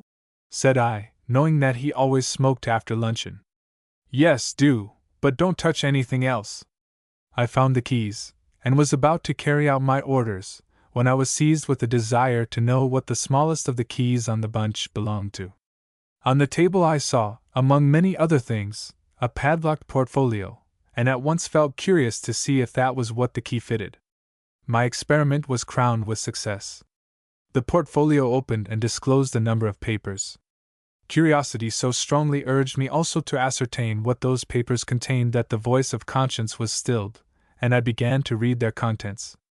My childish feeling of unlimited respect for my elders, especially for Papa, was so strong within me that my intellect involuntarily refused to draw any conclusions from what I had seen. I felt that Papa was living in a sphere completely apart from, incomprehensible by, and unattainable for me, as well as one that was in every way excellent, and that any attempt on my part to criticize the secrets of his life would constitute something like sacrilege. For this reason, the discovery which I made from Papa's portfolio left no clear impression upon my mind, but only a dim consciousness that I had done wrong. I felt ashamed and confused. The feeling made me eager to shut the portfolio again as quickly as possible, but it seemed as though on this unlucky day I was destined to experience every possible kind of adversity. I put the key back into the padlock and turned it round, but not in the right direction. Thinking that the portfolio was now locked, I pulled at the key and, oh horror! Found my hand come away with only the top half of the key in it. In vain did I try to put the two halves together, and to extract the portion that was sticking in the padlock. At last I had to resign myself to the dreadful thought that I had committed a new crime, one which would be discovered today as soon as ever Papa returned to his study. First of all, Mimi's accusation on the staircase, and then that one mark, and then this key. Nothing worse could happen now. This very evening I should be assailed successively by Grandmamma, because of Mimi's denunciation, by St. Jerome, because of the solitary mark, and by Papa, because of the matter of this key, yes, all in one evening. What on earth is to become of me? What have I done? I exclaimed as I paced the soft carpet. Well, I went on with sudden determination. What must come must, that's all. And taking up the bonbons and the cigars, I ran back to the other part of the house. The fatalistic formula with which I had concluded, and which was one that I often heard Nicola utter during my childhood, always produced in me, at the more difficult crises of my life, a momentarily soothing, beneficial effect. Consequently, when I re-entered the drawing-room, I was in a rather excited, unnatural mood, yet one that was perfectly cheerful. 13. The Traitress. After luncheon we began to play at round games, in which I took a lively part. While indulging in cat and mouse, I happened to cannon rather awkwardly against the Kornakoff's governess, who was playing with us, and stepping on her dress tore a large hole in it. Seeing that the girls, particularly Sinechka, were anything but displeased at the spectacle of the governess angrily departing to the maidservant's room to have her dress mended, I resolved to procure them the satisfaction a second time. Accordingly, in pursuance of this amiable resolution, I waited until my victim returned, and then began to gallop madly round her, until a favorable moment occurred for once more planting my heel upon her dress and reopening the rent. Sinechka and the young princesses had much ado to restrain their laughter, which excited my conceit the more, but St. Jerome, who had probably divined my tricks, came up to me with the frown which I could never abide in him, and said that, since I seemed disposed to mischief, he would have to send me away if I did not moderate my behavior. However, I was in the desperate position of a person who, having staked more than he has in his pocket, and feeling that he can never make up his account, continues to plunge on unlucky cards, not because he hopes to regain his losses, but because it will not do for him to stop and consider. So, I merely laughed in an impudent fashion and flung away from my monitor. After cat and mouse, another game followed in which the gentlemen sit on one row of chairs and the ladies on another, and choose each other for partners. The youngest princess always chose the younger Iwin, Katenka either Wulada or Ilinka, and Sinechka Sirios Shah, nor, to my extreme astonishment, did Sinechka seem at all embarrassed when her cavalier went and sat down beside her. On the contrary, she only laughed her sweet, musical laugh, and made a sign with her head that he had chosen right. Since nobody chose me, I always had the mortification of finding myself left over, and of hearing them say, "Who has been left out? Oh, Nikolinka! Well, do take him, somebody." Consequently, whenever it came to my turn to guess who had chosen me, I had to go either to my sister or to one of the ugly elder princesses. Sinechka seemed so absorbed in Sirios Shah that in her eyes I clearly existed no longer. I do not quite know why I called her the traitress in my thoughts, since she had never promised to choose me instead of Sirios Shah, but for all that, I felt convinced that she was treating me in a very abominable fashion. After the game was finished, I actually saw the traitress, from whom I nevertheless could not withdraw my eyes, go with Sirios Shah and Katenka into a corner, and engage in secret confabulation. Stealing softly round the piano which masked the conclave, I beheld the following. Katenka was holding up a pocket handkerchief by two of its corners, so as to form a screen for the heads of her two companions. "No, you have lost! You must pay the forfeit!" cried Sirios Shah at that moment, and Sinechka, who was standing in front of him, blushed like a criminal as she replied, "No, I have not lost. Have I, Mademoiselle Catherine?" "Well, I must speak the truth," answered Katenka, "and say that you have lost, my dear." Scarcely had she spoken the words when Sirios Shah embraced Sinechka, and kissed her right on her rosy lips. And Sinechka smiled as though it were nothing, but merely something very pleasant. Horrors! The artful traitress! 14. The retribution. Instantly, I began to feel a strong contempt for the female sex in general and Sinechka in particular. I began to think that there was nothing at all amusing in these games, that they were only fit for girls, and felt as though I should like to make a great noise, or to do something of such extraordinary boldness that every one would be forced to admire it. The opportunity soon arrived. St. Jerome said something to Mimi, and then left the room. I could hear his footsteps ascending the staircase, and then passing across the schoolroom, and the idea occurred to me that Mimi must have told him her story about my being found on the landing, and thereupon he had gone to look at the register. In those days, it must be remembered, I believed that St. Jerome's whole aim in life was to annoy me. Somewhere I have read that, not infrequently, children of from 12 to 14 years of age, that is to say, children just passing from childhood to adolescence, are addicted to incendiarism, or even to murder. As I look back upon my childhood, and particularly upon the mood in which I was on that, for myself, most unlucky day, I can quite understand the possibility of such terrible crimes being committed by children without any real aim in view, without any real wish to do wrong, but merely out of curiosity or under the influence of an unconscious necessity for action. There are moments when the human being sees the future in such lurid colors that he shrinks from fixing his mental eye upon it, puts a check upon all his intellectual activity, and tries to feel convinced that the future will never be, and that the past has never been. At such moments when thought does not shrink from manifestations of will, and the carnal instincts alone constitute the springs of life, I can understand that want of experience, which is a particularly predisposing factor in this connection, might very possibly lead a child, without fear or hesitation, but rather with a smile of curiosity on its face, to set fire to the house in which its parents and brothers and sisters, beings whom it tenderly loves, are lying asleep. It would be under the same influence of momentary absence of thought, almost absence of mind, that a peasant boy of 17 might catch sight of the edge of a newly sharpened axe reposing near the bench on which his aged father was lying asleep, face downwards, and suddenly raise the implement in order to observe with unconscious curiosity how the blood would come spurting out upon the floor if he made a wound in the sleeper's neck. It is under the same influence, the same absence of thought, the same instinctive curiosity, that a man finds delight in standing on the brink of an abyss and thinking to himself, "How if I were to throw myself down?" Or in holding to his brow a loaded pistol and wondering, "What if I were to pull the trigger?" Or in feeling, when he catches sight of some universally respected personage, that he would like to go up to him, pull his nose hard, and say, "How do you do, old boy?" Under the spell, then, of this instinctive agitation and lack of reflection, I was moved to put out my tongue, and to say that I would not move, when St. Jerome came down, and told me that I had behaved so badly that day, as well as done my lessons so ill, that I had no right to be where I was, and must go upstairs directly. At first, from astonishment and anger, he could not utter a word. "C'est bien!" he exclaimed eventually as he darted towards me. "Several times have I promised to punish you, and you have been saved from it by your grandmamma, but now I see that nothing but the cane will teach you obedience, and you shall therefore taste it."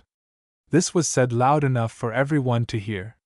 The blood rushed to my heart with such vehemence that I could feel that organ beating violently, could feel the color rising to my cheeks and my lips trembling. Probably I looked horrible at that moment, for, avoiding my eye, St. Jerome stepped forward and caught me by the hand. Hardly feeling his touch, I pulled away my hand in blind fury, and with all my childish might struck him. "What are you doing?"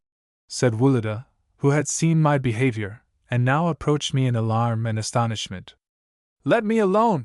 I exclaimed, the tears flowing fast. "Not a single one of you loves me or understands how miserable I am. You are all of you odious and disgusting," I added bluntly, turning to the company at large.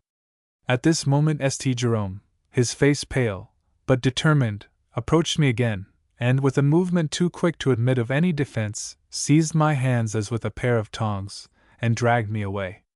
My head swam with excitement, and I can only remember that, so long as I had strength to do it, I fought with head and legs, that my nose several times collided with a pair of knees, that my teeth tore someone's coat, that all around me I could hear the shuffling of feet, and that I could smell dust and the scent of violets with which St. Jerome used to perfume himself. 5 minutes later the door of the storeroom closed behind me. "Basil," said a triumphant but detestable voice, "bring me the cane." 15. Dreams. Could I at that moment have supposed that I should ever live to survive the misfortunes of that day, or that there would ever come a time when I should be able to look back upon those misfortunes composedly? As I sat there thinking over what I had done, I could not imagine what the matter had been with me. I only felt with despair that I was forever lost. At first the most profound stillness reigned around me, at least, so it appeared to me as compared with the violent internal emotion which I had been experiencing, but by and by I began to distinguish various sounds. Basil brought something downstairs which he laid upon a chest outside. It sounded like a broomstick. Below me I could hear St. Jerome's grumbling voice, probably he was speaking of me, and then children's voices and laughter and footsteps, until in a few moments everything seemed to have regained its normal course in the house, as though nobody knew or cared to know that here was I sitting alone in the dark storeroom. I did not cry, but something lay heavy, like a stone, upon my heart. Ideas and pictures passed with extraordinary rapidity before my troubled imagination, yet through their fantastic sequence broke continually the remembrance of the misfortune which had befallen me as I once again plunged into an interminable labyrinth of conjectures as to the punishment, the fate, and the despair that were awaiting me. The thought occurred to me that there must be some reason for the general dislike, even contempt, which I fancied to be felt for me by others. I was firmly convinced that every one, from grandmamma down to the coachman Philip, despised me, and found pleasure in my sufferings. Next an idea struck me that perhaps I was not the son of my father and mother at all, nor Wulida's brother, but only some unfortunate orphan who had been adopted by them out of compassion, and this absurd notion not only afforded me a certain melancholy consolation, but seemed to me quite probable. I found it comforting to think that I was unhappy, not through my own fault, but because I was fated to be so from my birth, and conceived that my destiny was very much like poor Karl Ivanitch's. Why conceal the secret any longer, now that I have discovered it? I reflected. Tomorrow I will go to Papa and say to him, "It is in vain for you to try and conceal from me the mystery of my birth. I know it already," and he will answer me, "What else could I do, my good fellow? Sooner or later you would have had to know that you are not my son, but were adopted as such. Nevertheless, so long as you remain worthy of my love, I will never cast you out." Then I shall say, "Papa, though I have no right to call you by that name, and am now doing so for the last time, I have always loved you, and shall always retain that love. At the same time, while I can never forget that you have been my benefactor, I cannot remain longer in your house. Nobody here loves me, and St. Jerome has wrought my ruin. Either he or I must go forth, since I cannot answer for myself. I hate the man so that I could do anything, I could even kill him. Papa will begin to entreat me, but I shall make a gesture and say, 'No, no, my friend and benefactor. We cannot live together. Let me go,' and for the last time I shall embrace him, and say in French, 'O mon père, O mon bienfaiteur, donne-moi, pour la dernière fois, ta bénédiction, et que la volonté de Dieu soit faite.'" I sobbed bitterly at these thoughts as I sat on a trunk in that dark storeroom. Then, suddenly recollecting the shameful punishment which was awaiting me, I would find myself back again in actuality, and the dreams had fled. Soon, again, I began to fancy myself far away from the house and alone in the world. I enter a hussar regiment, and go to war. Surrounded by the foe on every side, I wave my sword, and kill one of them and wound another, then a third, then a fourth. At last, exhausted with loss of blood and fatigue, I fall to the ground and cry, "Victory!" The general comes to look for me, asking, "Where is our savior?" Whereupon I am pointed out to him. He embraces me, and, in his turn, exclaims with tears of joy, "Victory!" I recover and, with my arm in a black sling, go to walk on the boulevards. I am a general now. I meet the emperor, who asks, "Who is this young man who has been wounded?" He is told that it is the famous hero Nicholas, whereupon he approaches me and says, "My thanks to you. Whatsoever you may ask for, I will grant it." To this I bow respectfully, and, leaning on my sword, reply, "I am happy, most august emperor, that I have been able to shed my blood for my country. I would gladly have died for it. Yet, since you are so generous as to grant any wish of mine, I venture to ask of you permission to annihilate my enemy, the foreigner St. Jerome." And then I step fiercely before St. Jerome and say, "You were the cause of all my fortunes. Down now on your knees." Unfortunately, this recalled to my mind the fact that at any moment the real St. Jerome might be entering with the cane, so that once more I saw myself, not a general and the savior of my country, but an unhappy, pitiful creature. Then the idea of God occurred to me, and I asked him boldly why he had punished me thus, seeing that I had never forgotten to say my prayers, either morning or evening. Indeed, I can positively declare that it was during that hour in the storeroom that I took the first step towards the religious doubt which afterwards assailed me during my youth. Not that mere misfortune could arouse me to infidelity and murmuring, but that, at moments of utter contrition and solitude, the idea of the injustice of Providence took root in me as readily as bad seed takes root in land well soaked with rain. Also, I imagined that I was going to die there and then, and drew vivid pictures of St. Jerome's astonishment when he entered the storeroom and found a corpse there instead of myself. Likewise, recollecting what Natalia Savishna had told me of the 40 days during which the souls of the departed must hover around their earthly home, I imagined myself flying through the rooms of Grandmamma's house, and seeing Lubotshka's bitter tears, and hearing Grandmamma's lamentations, and listening to Papa and St. Jerome talking together. "He was a fine boy," Papa would say with tears in his eyes. "Yes," St. Jerome would reply, "but a sad scapegrace and good for nothing." "But you should respect the dead," would expostulate Papa. "You were the cause of his death. You frightened him until he could no longer bear the thought of the humiliation which you were about to inflict upon him." "Away from me, criminal!" Upon that St. Jerome would fall upon his knees and implore forgiveness, and when the 40 days were ended my soul would fly to heaven, and see there something wonderfully beautiful, white, and transparent, and know that it was Mamma. And that something would embrace and caress me. Yet, all at once, I should feel troubled, and not know her. "If it be you," I should say to her, "show yourself more distinctly, so that I may embrace you in return." And her voice would answer me, "Do you not feel happy thus?" And I should reply, "Yes, I do, but you cannot really caress me, and I cannot really kiss your hand like this." "But it is not necessary," she would say. "There can be happiness here without that." And I should feel that it was so, and we should ascend together, ever higher and higher, until, suddenly I feel as though I am being thrown down again, and find myself sitting on the trunk in the dark storeroom, my cheeks wet with tears and my thoughts in a mist, yet still repeating the words, "Let us ascend together, higher and higher." Indeed, it was a long, long while before I could remember where I was, for at that moment my mind's eye saw only a dark, dreadful, illimitable void. I tried to renew the happy, consoling dream which had been thus interrupted by the return to reality, but to my surprise I found that, as soon as ever I attempted to re-enter former dreams, their continuation became impossible, while, which astonished me even more, they no longer gave me pleasure. 16. Keep on grinding, and you'll have flour. I passed the night in the storeroom, and nothing further happened, except that on the following morning, a Sunday, I was removed to a small chamber adjoining the schoolroom, and once more shut up. I began to hope that my punishment was going to be limited to confinement, and found my thoughts growing calmer under the influence of a sound, soft sleep, the clear sunlight playing upon the frost crystals of the window panes, and the familiar noises in the street. Nevertheless, solitude gradually became intolerable. I wanted to move about, and to communicate to someone all that was lying upon my heart, but not a living creature was near me.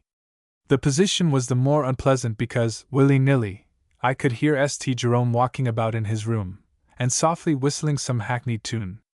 Somehow, I felt convinced that he was whistling not because he wanted to, but because he knew it annoyed me. At 2 o'clock, he and Wulida departed downstairs, and Nicola brought me up some luncheon. When I told him what I had done, and what was awaiting me, he said, "Pshaw, sir! Don't be alarmed. Keep on grinding, and you'll have flour." Although this expression, which also in later days has more than once helped me to preserve my firmness of mind, brought me a little comfort, the fact that I received, not bread and water only, but a whole luncheon, and even dessert, gave me much to think about. If they had sent me no dessert, it would have meant that my punishment was to be limited to confinement, whereas it was now evident that I was looked upon as not yet punished, that I was only being kept away from the others, as an evildoer, until the due time of punishment. While I was still debating the question, the key of my prison turned, and St. Jerome entered with a severe, official air. "Come down and see your grandmamma," he said without looking at me. I should have liked first to have brushed my jacket, since it was covered with dust, but St. Jerome said that that was quite unnecessary, since I was in such a deplorable moral condition that my exterior was not worth considering.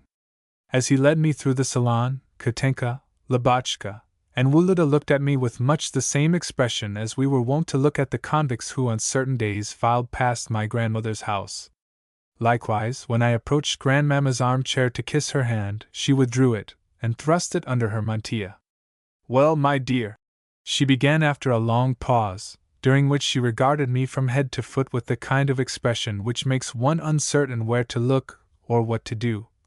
I must say that you seem to value my love very highly, and afford me great consolation. Then she went on, with an emphasis on each word. Monsieur St. Jerome, who, at my request, undertook your education, says that he can no longer remain in the house. And why? Simply because of you. Another pause ensued. Presently she continued in a tone which clearly showed that her speech had been prepared beforehand. I had hoped that you would be grateful for all his care, and for all the trouble that he has taken with you, that you would have appreciated his services. But you baby, you silly boy, you actually dared to raise your hand against him. Very well, very good. I am beginning to think that you cannot understand kind treatment, but require to be treated in a very different and humiliating fashion. Go now directly and beg his pardon, she added in a stern and peremptory tone as she pointed to St. Jerome. Do you hear me? I followed the direction of her finger with my eye, but on that member alighting upon St. Jerome's coat, I turned my head away, and once more felt my heart beating violently as I remained where I was. What? Did you not hear me when I told you what to do? I was trembling all over, but I would not stir. Coco, went on my grandmother, probably divining my inward sufferings. Coco, she repeated in a voice tender rather than harsh. Is this you? Grandmamma, I cannot beg his pardon for. And I stopped suddenly, for I felt the next word refuse to come for the tears that were choking me. But I ordered you, I begged of you to do so. What is the matter with you? I will not, I cannot, I gasped, and the tears, long pent up and accumulated in my breast, burst forth like a stream which breaks its dikes and goes flowing madly over the country. C'est ainsi que vous obéissez à votre seconde mère, c'est ainsi que vous reconnaissez ses bons, remarked St. Jerome quietly. A genoux! Good God! If she had seen this! Exclaimed Grandmamma, turning from me and wiping away her tears. If she had seen this! It may be all for the best, yet she could never have survived such grief, never! And Grandmamma wept more and more. I too wept, but it never occurred to me to ask for pardon. Tranquillisez-vous au nom du ciel, Madame la Comtesse, said St. Jerome, but Grandmamma heard him not. She covered her face with her hands, and her sobs soon passed to hiccups and hysteria. Mimi and Gasha came running in with frightened faces, salts and spirits were applied, and the whole house was soon in a ferment. You may feel pleased at your work, said St. Jerome to me as he led me from the room. Good God! What have I done? I thought to myself. What a terribly bad boy I am! As soon as St. Jerome, bidding me go into his room, had returned to Grandmamma, I, all unconscious of what I was doing, ran down the grand staircase leading to the front door. Whether I intended to drown myself, or whether merely to run away from home, I do not remember. I only know that I went blindly on, my face covered with my hands that I might see nothing. Where are you going to? Asked a well-known voice. I want you, my boy. I would have passed on, but Papa caught hold of me, and said sternly, Come here, you impudent rascal! How could you dare to do such a thing as to touch the portfolio in my study? He went on as he dragged me into his room. Oh! You are silent, eh? And he pulled my ear. Yes, I was naughty, I said. I don't know myself what came over me then. So you don't know what came over you, you don't know, he repeated as he pulled my ear harder and harder. Will you go and put your nose where you ought not to again, will you? Although my ear was in great pain, I did not cry, but, on the contrary, felt a sort of morally pleasing sensation. No sooner did he let go of my ear than I seized his hand and covered it with tears and kisses. Please whip me, I cried, sobbing. Please hurt me the more and more, for I am a wretched, bad, miserable boy. Why, what on earth is the matter with you? He said, giving me a slight push from him. No, I will not go away, I continued, seizing his coat. Everyone else hates me, I know that, but do you listen to me and protect me, or else send me away altogether. I cannot live with him. He tries to humiliate me, he tells me to kneel before him, and wants to strike me. I can't stand it. I'm not a baby. I can't stand it. I shall die. I shall kill myself. He told Grandmama that I was naughty, and now she is ill, she will die through me.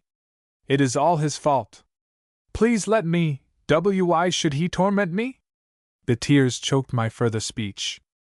I sat down on the sofa, and with my head buried on Papa's knees, sobbed until I thought I should die of grief. Come, come!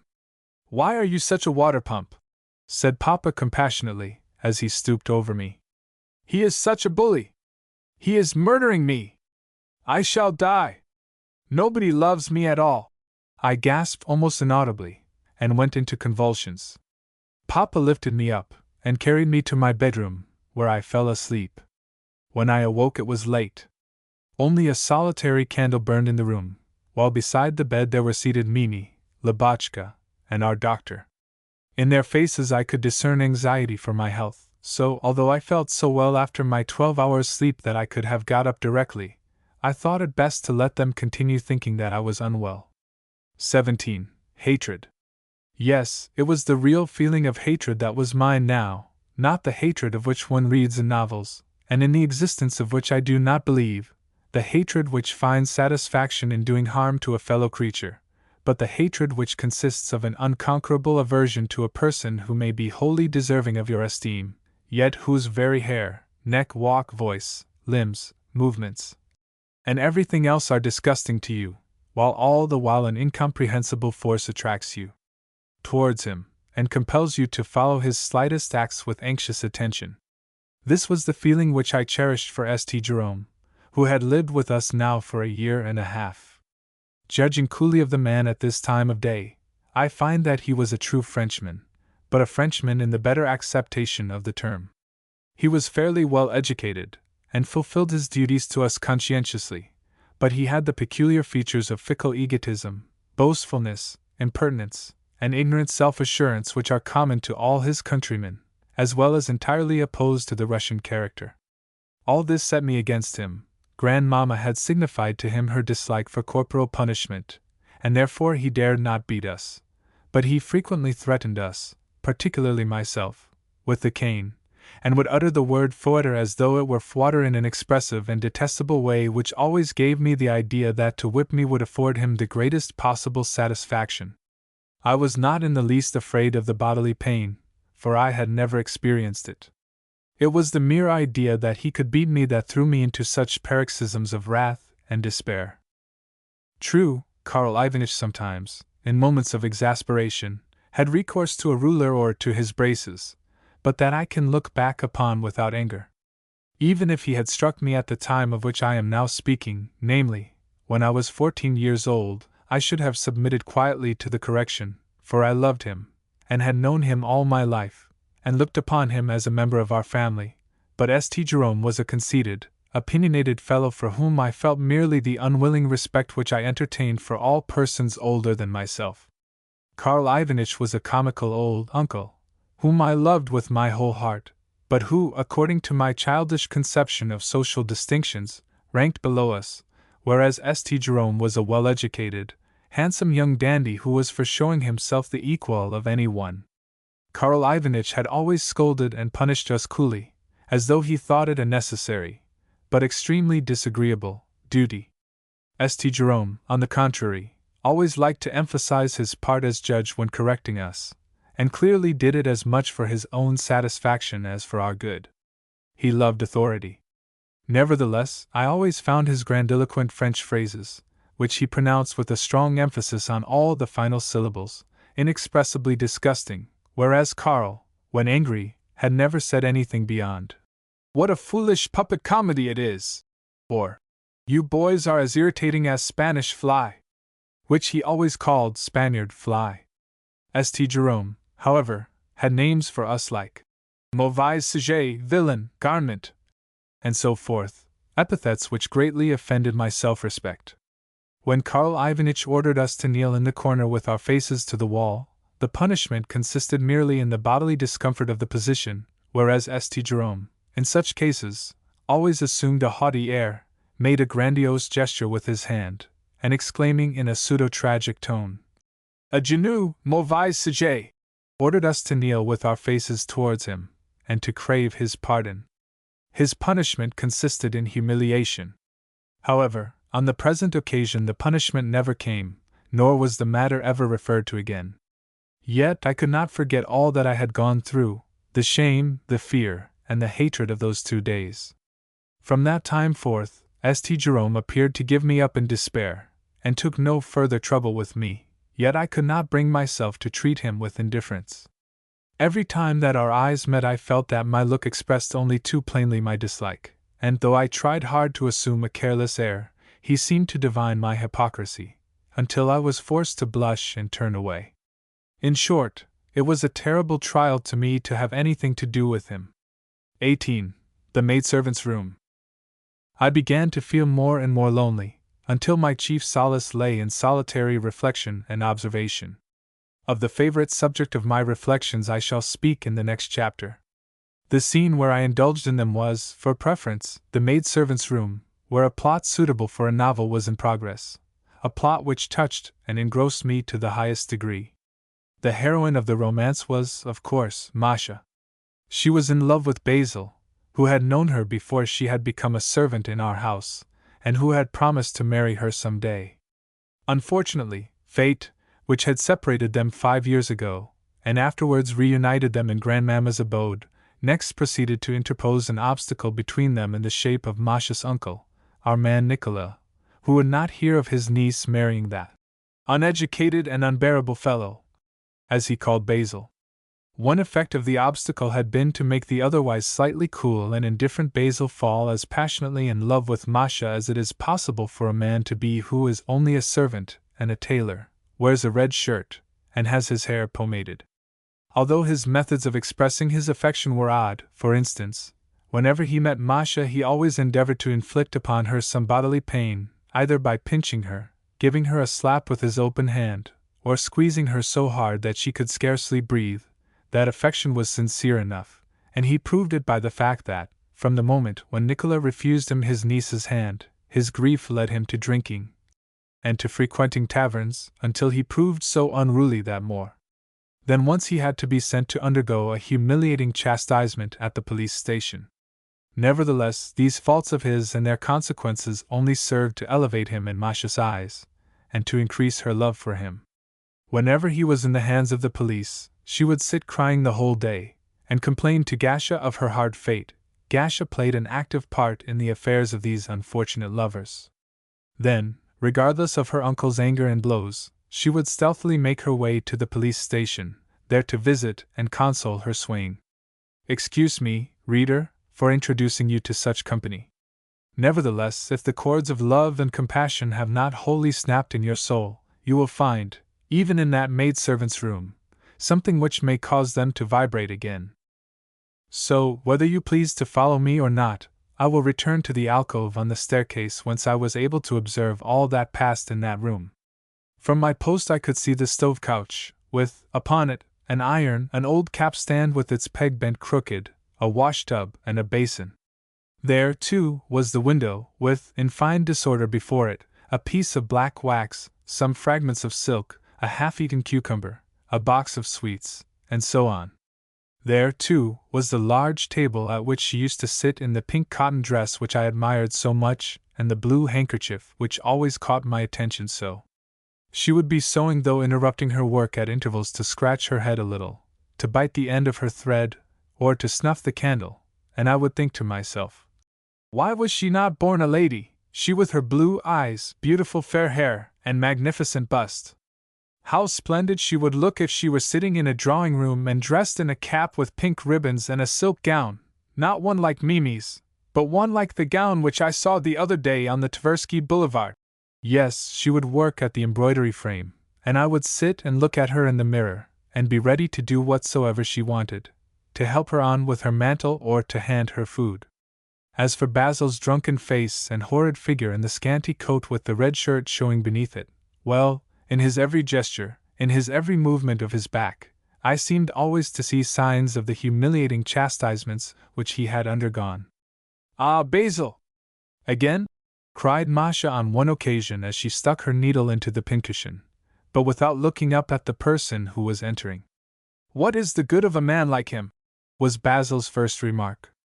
"Yes. If only he would say something decisive! But I am powerless in the matter. I am all at odds and ends, and through his fault, too." "Will you have some tea?" put in Mei Sha, another servant. "No, thank you, Dot. But why does he hate me so, that old thief of an uncle of yours?" "Why? Is it because of the clothes I wear, or of my height, or of my walk, or what?" "Well, damn and confound him!" finished Basil, snapping his fingers. "We must be patient," said Masha, threading her needle. "You are so. It is my nerves that won't stand it, that's all." At this moment the door of Grandmamma's room banged, and Gasha's angry voice could be heard as she came up the stairs. "There!" she muttered with a gesture of her hands. "Try to please people when even they themselves do not know what they want, and it is a cursed life, sheer hard labor, and nothing else. If only a certain thing would happen, though God forgive me for thinking it." "Good evening, Agatha Michaelovna," said Basil, rising to greet her. "You here?" she answered brusquely as she stared at him. "That is not very much to your credit. What do you come here for?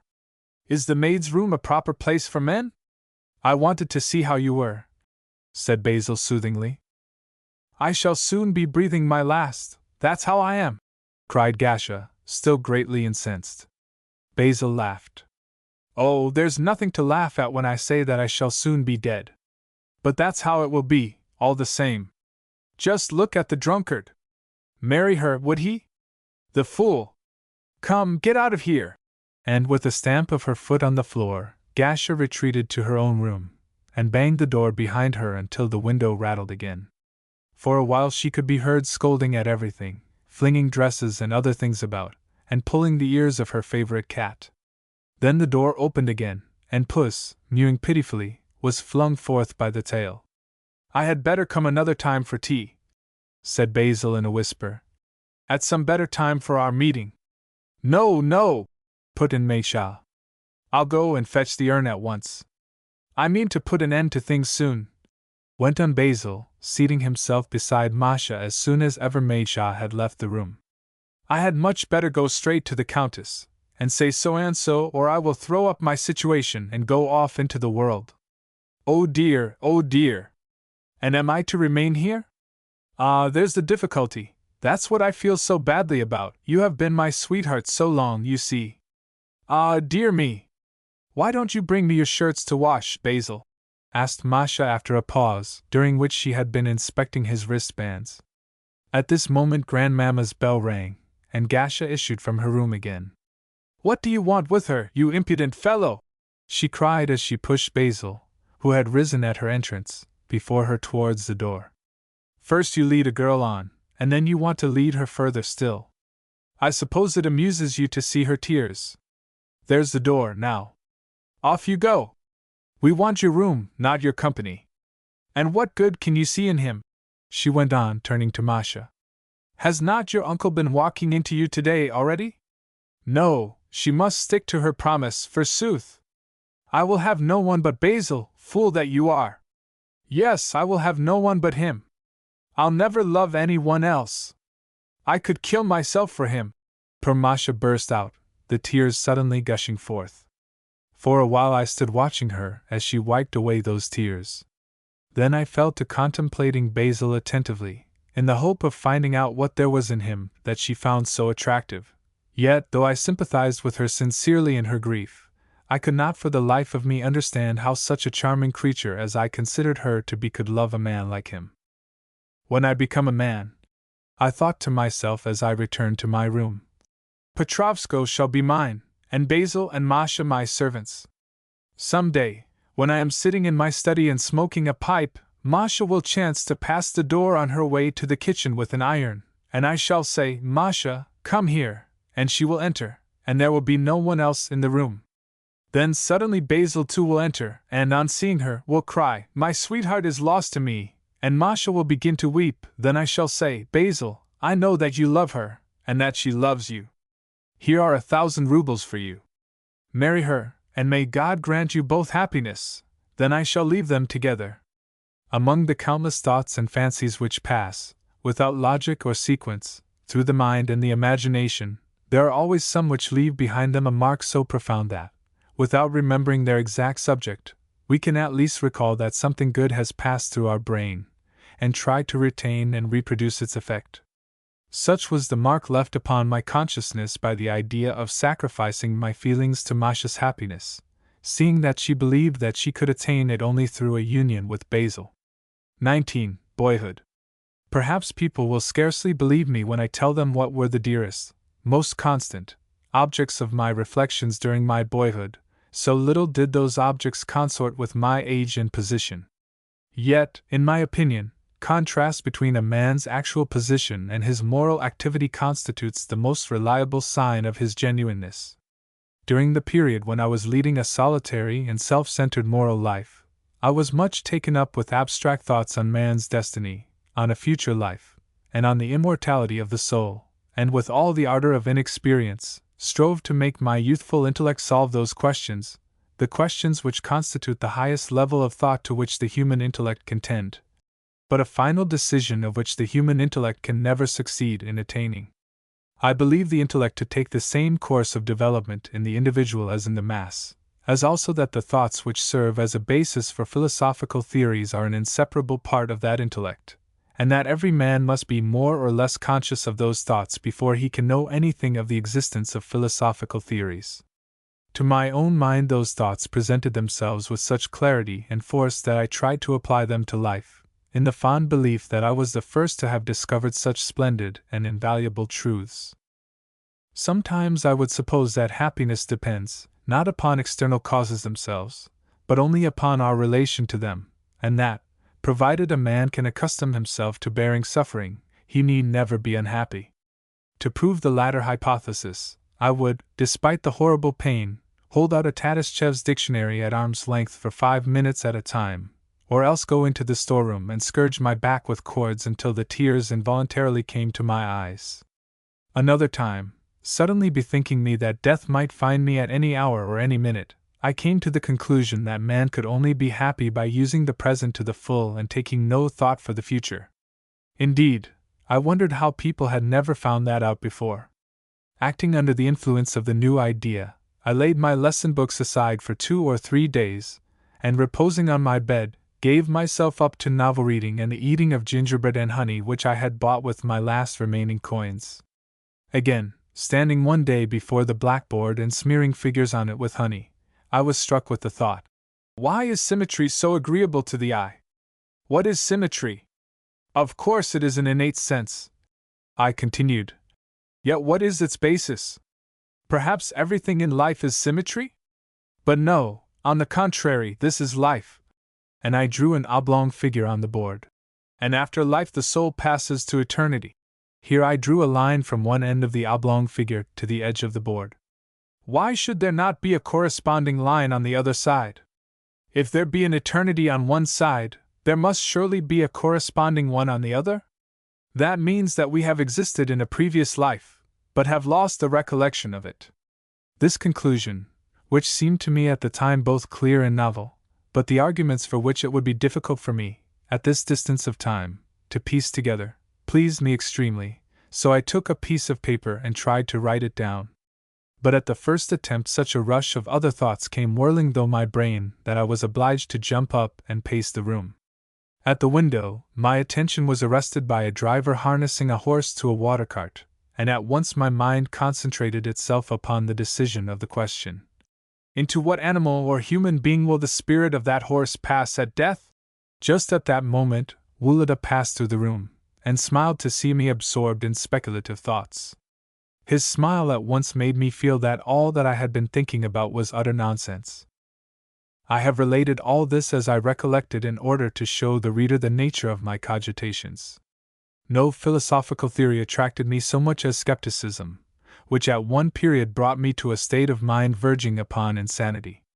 I took the fancy into my head that no one nor anything really existed in the world except myself, that objects were not objects at all, but that images of them became manifest only so soon as I turned my attention upon them, and vanished again directly that I ceased to think about them. In short, this idea of mine, that real objects do not exist, but only one's conception of them, brought me to Schelling's well-known theory. There were moments when the influence of this idea led me to such vagaries as, for instance, turning sharply round, in the hope that by the suddenness of the movement I should come in contact with the void which I believed to be existing where I myself purported to be. What a pitiful spring of moral activity is the human intellect! My faulty reason could not define the impenetrable. Consequently, it shattered one fruitless conviction after another, convictions which, happily for my after-life, I never lacked the courage to abandon as soon as they proved inadequate. From all this weary mental struggle I derived only a certain pliancy of mind, a weakening of the will, a habit of perpetual moral analysis, and a diminution both of freshness of sentiment and of clearness of thought. Usually abstract thinking develops man's capacity for apprehending the bent of his mind at certain moments, and laying it to heart, but my inclination for abstract thought developed my consciousness in such a way that often when I began to consider even the simplest matter, I would lose myself in a labyrinthine analysis of my own thoughts concerning the matter in question. That is to say, I no longer thought of the matter itself, but only of what I was thinking about it. If I had then asked myself, "Of what am I thinking?" the true answer would have been, "I am thinking of what I am thinking." And if I had further asked myself, "What, then, are the thoughts of which I am thinking?" I should have had to reply, "They are attempts to think of what I am thinking concerning my own thoughts." And so on. Reason, with me, had to yield to excess of reason. Every philosophical discovery which I made so flattered my conceit that I often imagined myself to be a great man discovering new truths for the benefit of humanity. Consequently, I looked down with proud dignity upon my fellow mortals. Yet, strange to state, no sooner did I come in contact with those fellow mortals than I became filled with a stupid shyness of them, and the higher I happened to be standing in my own opinion, the less did I feel capable of making others perceive my consciousness of my own dignity, since I could not rid myself of a sense of diffidence concerning even the simplest of my words and acts. XX. Wulida. The further I advance in the recital of this period of my life, the more difficult and onerous does the task become. Too rarely do I find among the reminiscences of that time any moments full of the ardent feeling of sincerity which so often and so cheeringly illumined my childhood. Gladly would I pass in haste over my lonely boyhood, the sooner to arrive at the happy time when once again a tender, sincere, and noble friendship marked with a gleam of light at once the termination of that period and the beginning of a phase of my youth which was full of the charm of poetry. Therefore, I will not pursue my recollections from hour to hour, but only throw a cursory glance at the most prominent of them, from the time to which I have now carried my tale to the moment of my first contact with the exceptional personality that was fated to exercise such a decisive influence upon my character and ideas. Wulida was about to enter the university. Tutors came to give him lessons independently of myself, and I listened with envy and involuntary respect as he drew boldly on the blackboard with white chalk and talked about functions, signs, and so forth, all of which seemed to me terms pertaining to unattainable wisdom. At length, one Sunday before luncheon all the tutors, and among them 2 professors, assembled in Grandmamma's room, and in the presence of Papa and some friends put Wulida through a rehearsal of his university examination, in which, to Grandmamma's delight, he gave evidence of no ordinary amount of knowledge. Questions on different subjects were also put to me, but on all of them I showed complete ignorance, while the fact that the professors manifestly endeavored to conceal that ignorance from Grandmamma only confused me the more. Yet, after all, I was only 15, and so had a year before me in which to prepare for the examinations. Wulida now came downstairs for luncheon only, and spent whole days and evenings over his studies in his own room, to which he kept, not from necessity, but because he preferred its seclusion. He was very ambitious, and meant to pass the examinations, not by halves, but with flying colors. The first day arrived. Wulida was wearing a new blue frock coat with brass buttons, a gold watch, and shiny boots. At the door stood Papa's phaeton, which Nicola duly opened, and presently, when Wulida and St. Jerome set out for the university, the girls, particularly Katinka, could be seen gazing with beaming faces from the window at Wulada's pleasing figure as it sat in the carriage. Papa said several times, "God go with him!" and Grandmamma, who also had dragged herself to the window, continued to make the sign of the cross as long as the phaeton was visible, as well as to murmur something to herself. When Wulada returned, every one eagerly crowded round him. "How many marks? Were they good ones?" "Yes." But his happy face was an answer in itself. He had received 5 marks, the maximum. The next day, he sped on his way with the same good wishes and the same anxiety for his success, and was welcomed home with the same eagerness and joy. This lasted for 9 days. On the 10th day there was to be the last and most difficult examination of all, the one in divinity.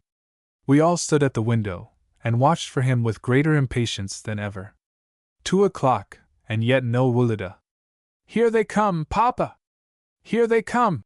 suddenly screamed Lubotshka as she peered through the window. Sure enough, the phaeton was driving up with St. Jerome and Wulada, the latter no longer in his grey cap and blue frock coat, but in the uniform of a student of the university, with its embroidered blue collar, 3-cornered hat, and gilded sword. "Ah! If only she had been alive now!" exclaimed Grandmamma on seeing Wulada in this dress, and swooned away. Wulada enters the anteroom with a beaming face, and embraces myself, Lubotshka, Mimi, and Katinka, the latter blushing to her ears. He hardly knows himself for joy. And how smart he looks in that uniform! How well the blue collar suits his budding, dark mustache! What a tall, elegant figure is his, and what a distinguished walk! On that memorable day we all lunched together in Grandmamma's room. Every face expressed delight, and with the dessert which followed the meal the servants, with grave but gratified faces, brought in bottles of champagne. Grandmamma, for the first time since Mamma's death, drank a full glass of the wine to Wulada's health, and wept for joy as she looked at him. Henceforth Wulada drove his own turn out, invited his own friends, smoked, and went to balls. On one occasion, I even saw him sharing a couple of bottles of champagne with some guests in his room, and the whole company drinking a toast, with each glass, to some mysterious being, and then quarreling as to who should have the bottom of the bottle. Nevertheless, he always lunched at home, and after the meal would stretch himself on a sofa and talk confidentially to Katinka, yet from what I overheard, while pretending, of course, to pay no attention, I gathered that they were only talking of the heroes and heroines of novels which they had read, or else of jealousy and love, and so on. Never could I understand what they found so attractive in these conversations, nor why they smiled so happily and discussed things with such animation. Altogether I could see that, in addition to the friendship natural to persons who had been companions from childhood, there existed between Wulada and Katinka a relation which differentiated them from us, and united them mysteriously to one another. 21. Katinka and Lubotshka. Katinka was now 16 years old, quite a grown-up girl, and although at that age the angular figures, the bashfulness, and the gaucherie peculiar to girls passing from childhood to youth usually replaced the comely freshness and graceful, half-developed bloom of childhood, she had in no way altered. Still the blue eyes with their merry glance were hers, the well-shaped nose with firm nostrils and almost forming a line with the forehead, the little mouth with its charming smile, the dimples in the rosy cheeks, and the small white hands. To her, the epithet of girl, pure and simple, was preeminently applicable, for in her the only new features were a new and young ladylike arrangement of her thick flaxen hair and a youthful bosom, the latter an addition which at once caused her great joy and made her very bashful. Although Lubotshka and she had grown up together, and received the same education, they were totally unlike one another. Lubotshka was not tall, and the rickets from which she had suffered had shaped her feet in goose fashion and made her figure very bad. The only pretty feature in her face was her eyes, which were indeed wonderful, being large and black, and instinct with such an extremely pleasing expression of mingled gravity and naivete that she was bound to attract attention. In everything she was simple and natural, so that, whereas Katinka always looked as though she were trying to be like someone else, Lubotshka looked people straight in the face, and sometimes fixed them so long with her splendid black eyes that she got blamed for doing what was thought to be improper. Katinka, on the contrary, always cast her eyelids down, blinked, and pretended that she was short-sighted, though I knew very well that her sight was excellent. Lubotshka hated being shown off before strangers, and when a visitor offered to kiss her she invariably grew cross, and said that she hated affection, whereas, when strangers were present, Katinka was always particularly endearing to Mimi, and loved to walk about the room arm in arm with another girl. Likewise, though Lubotshka was a terrible giggler, and sometimes ran about the room in convulsions of gesticulating laughter, Katinka always covered her mouth with her hands or her pocket handkerchief when she wanted to laugh. Lubotshka, again, loved to have grown-up men to talk to, and said that some day she meant to marry a hussar, but Katinka always pretended that all men were horrid, and that she never meant to marry any one of them, while as soon as a male visitor addressed her she changed completely, as though she were nervous of something. Likewise, Lubotshka was continually at loggerheads with Mimi because the latter wanted her to have her stays so tight that she could not breathe or eat or drink in comfort, while Katinka, on the contrary, would often insert her finger into her waistband to show how loose it was, and always ate very little. Lubotshka liked to draw heads, Katinka only flowers and butterflies. The former could play Field's concertos and Beethoven's sonatas excellently, whereas the latter indulged in variations and waltzes, retarded the time, and used the pedals continuously, not to mention the fact that, before she began, she invariably struck 3 chords in arpeggio.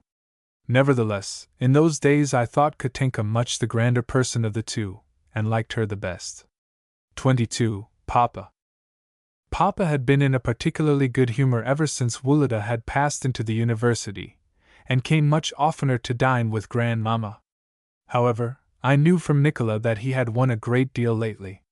Occasionally, he would come and sit with us in the evening before going to the club. He used to sit down to the piano and bid us group ourselves around him, after which he would beat time with his thin boots, he detested heels, and never wore them, and make us sing gypsy songs. At such times you should have seen the quaint enthusiasm of his beloved Lubotshka, who adored him. Sometimes, again, he would come to the schoolroom and listen with a grave face as I said my lessons, yet by the few words which he would let drop when correcting me, I could see that he knew even less about the subject than I did. Not infrequently, too, he would wink at us and make secret signs when Grandmamma was beginning to scold us and find fault with us all round. "So much for us children," he would say. On the whole, however, the impossible pinnacle upon which my childish imagination had placed him had undergone a certain abasement. I still kissed his large white hand with a certain feeling of love and respect, but I also allowed myself to think about him and to criticize his behavior, until involuntarily thoughts occurred to me which alarmed me by their presence. Never shall I forget one incident in particular which awakened thoughts of this kind, and caused me intense astonishment. Late one evening, he entered the drawing-room in his black dress coat and white waistcoat, to take Wulida, who was still dressing in his bedroom, to a ball. Grandmamma was also in her bedroom, but had given orders that, before setting out, Wulida was to come and say goodbye to her. It was her invariable custom to inspect him before he went to a ball, and to bless him and direct him as to his behavior. The room where we were was lighted by a solitary lamp. Mimi and Katinka were walking up and down, and Lubotshka was playing Field's second concerto, Mamma's favorite piece, at the piano. Never was there such a family likeness as between Mamma and my sister, not so much in the face or the stature as in the hands, the walk, the voice, the favorite expressions, and above all, the way of playing the piano and the whole demeanor at the instrument. Lubotshka always arranged her dress when sitting down just as Mamma had done, as well as turned the leaves like her, tapped her fingers angrily and said, "Dear me!" whenever a difficult passage did not go smoothly, and in particular, played with the delicacy and exquisite purity of touch which in those days caused the execution of Field's music to be known characteristically as jeu perle, and to lie beyond comparison with the humbug of our modern virtuosi. Papa entered the room with short, soft steps, and approached Lubotshka. On seeing him she stopped playing. "No, go on, Luba, go on," he said as he forced her to sit down again. She went on playing, while Papa, his head on his hand, sat near her for a while. Then suddenly he gave his shoulders a shrug, and rising, began to pace the room. Every time that he approached the piano he halted for a moment, and looked fixedly at Lubotshka. By his walk and his every movement, I could see that he was greatly agitated. Once, when he stopped behind Lubotshka, he kissed her black hair, and then, wheeling quickly round, resumed his pacing. The piece finished, Lubotshka went up to him and said, "Was it well played?" Whereupon, without answering, he took her head in his 2 hands, and kissed her forehead and eyes with such tenderness as I had never before seen him display. "Why, you are crying!" cried Lubotshka suddenly as she ceased to toy with his watch chain and stared at him with her great black eyes. "Pardon me, darling papa! I had quite forgotten that it was dear mamma's piece which I was playing." "No, no, my love, play it often," he said in a voice trembling with emotion. "Ah, if you only knew how much good it does me to share your tears!" He kissed her again, and then, mastering his feelings and shrugging his shoulders, went to the door leading to the corridor which ran past Wulida's room. "Waldemar, shall you be ready soon?" he cried, halting in the middle of the passage. Just then Masha came along. "Why, you look prettier every day," he said to her. She blushed and passed on. "Waldemar, shall you be ready soon?" he cried again, with a cough and a shake of his shoulders, just as Masha slipped away and he first caught sight of me. I loved Papa, but the intellect is independent of the heart, and often gives birth to thoughts which offend and are harsh and incomprehensible to the feelings. And it was thoughts of this kind that, for all I strove to put them away, arose at that moment in my mind. 23. Grandmamma? Grandmamma was growing weaker every day. Her bell, Gasha's grumbling voice, and the slamming of doors in her room were sounds of constant occurrence, and she no longer received us sitting in the Voltairian armchair in her boudoir, but lying on the bed in her bedroom, supported on lace-trimmed cushions. One day when she greeted us, I noticed a yellowish-white swelling on her hand, and smelt the same oppressive odor which I had smelt 5 years ago in Mamma's room. The doctor came 3 times a day, and there had been more than one consultation. Yet the character of her haughty, ceremonious bearing towards all who lived with her, and particularly towards Papa, never changed in the least. She went on emphasizing certain words, raising her eyebrows and saying, "My dear," just as she had always done. Then for a few days we did not see her at all, and one morning St. Jerome proposed to me that Wulida and I should take Katinka and Lubotshka for a drive during the hours generally allotted to study. Although I observed that the street was lined with straw under the windows of Grandmamma's room, and that some men in blue stockings were standing at our gate, the reason never dawned upon me why we were being sent out at that unusual hour. Throughout the drive Lubotshka and I were in that particularly merry mood when the least trifle, the least word or movement, sets one off laughing. A peddler went trotting across the road with a tray, and we laughed. Some ragged campmen, brandishing their reins and driving at full speed, overtook our sledge, and we laughed again. Next, Philip's whip got caught in the side of the vehicle, and the way in which he said, "Bother the thing!" as he drove to disentangle it almost killed us with mirth. Mimi looked displeased, and said that only silly people laughed for no reason at all, but Lubotshka, her face purple with suppressed merriment, needed but to give me a sly glance, and we again burst out into such Homeric laughter, when our eyes met, that the tears rushed into them and we could not stop our paroxysms, although they nearly choked us. Hardly, again, had we desisted a little when I looked at Lubotshka once more, and gave vent to one of the slang words which we then affected among ourselves, words which always called forth hilarity, and in a moment we were laughing again. Just as we reached home, I was opening my mouth to make a splendid grimace at Lubotshka when my eye fell upon a black coffin cover which was leaning against the gate, and my mouth remained fixed in its gaping position. "Your grandmamma is dead," said St. Jerome as he met us. His face was very pale. Throughout the whole time that grandmamma's body was in the house I was oppressed with the fear of death, for the corpse served as a forcible and disagreeable reminder that I too must die some day, a feeling which people often mistake for grief. I had no sincere regret for grandmamma, nor, I think, had any one else, since, although the house was full of sympathizing callers, nobody seemed to mourn for her from their hearts except one mourner whose genuine grief made a great impression upon me, seeing that the mourner in question was Gasha, She shut herself up in the garret, tore her hair, and refused all consolation, saying that, now that her mistress was dead, she only wished to die herself. I again assert that, in matters of feeling, it is the unexpected effects that constitute the most reliable signs of sincerity. Though Grandmamma was no longer with us, reminiscences and gossip about her long went on in the house. Such gossip referred mostly to her will, which she had made shortly before her death, and of which, as yet, no one knew the contents except her bosom friend, Prince Ivan Ivanovitch. I could hear the servants talking excitedly together, and making innumerable conjectures as to the amount left and the probable beneficiaries, nor can I deny that the idea that we ourselves were probably the latter greatly pleased me.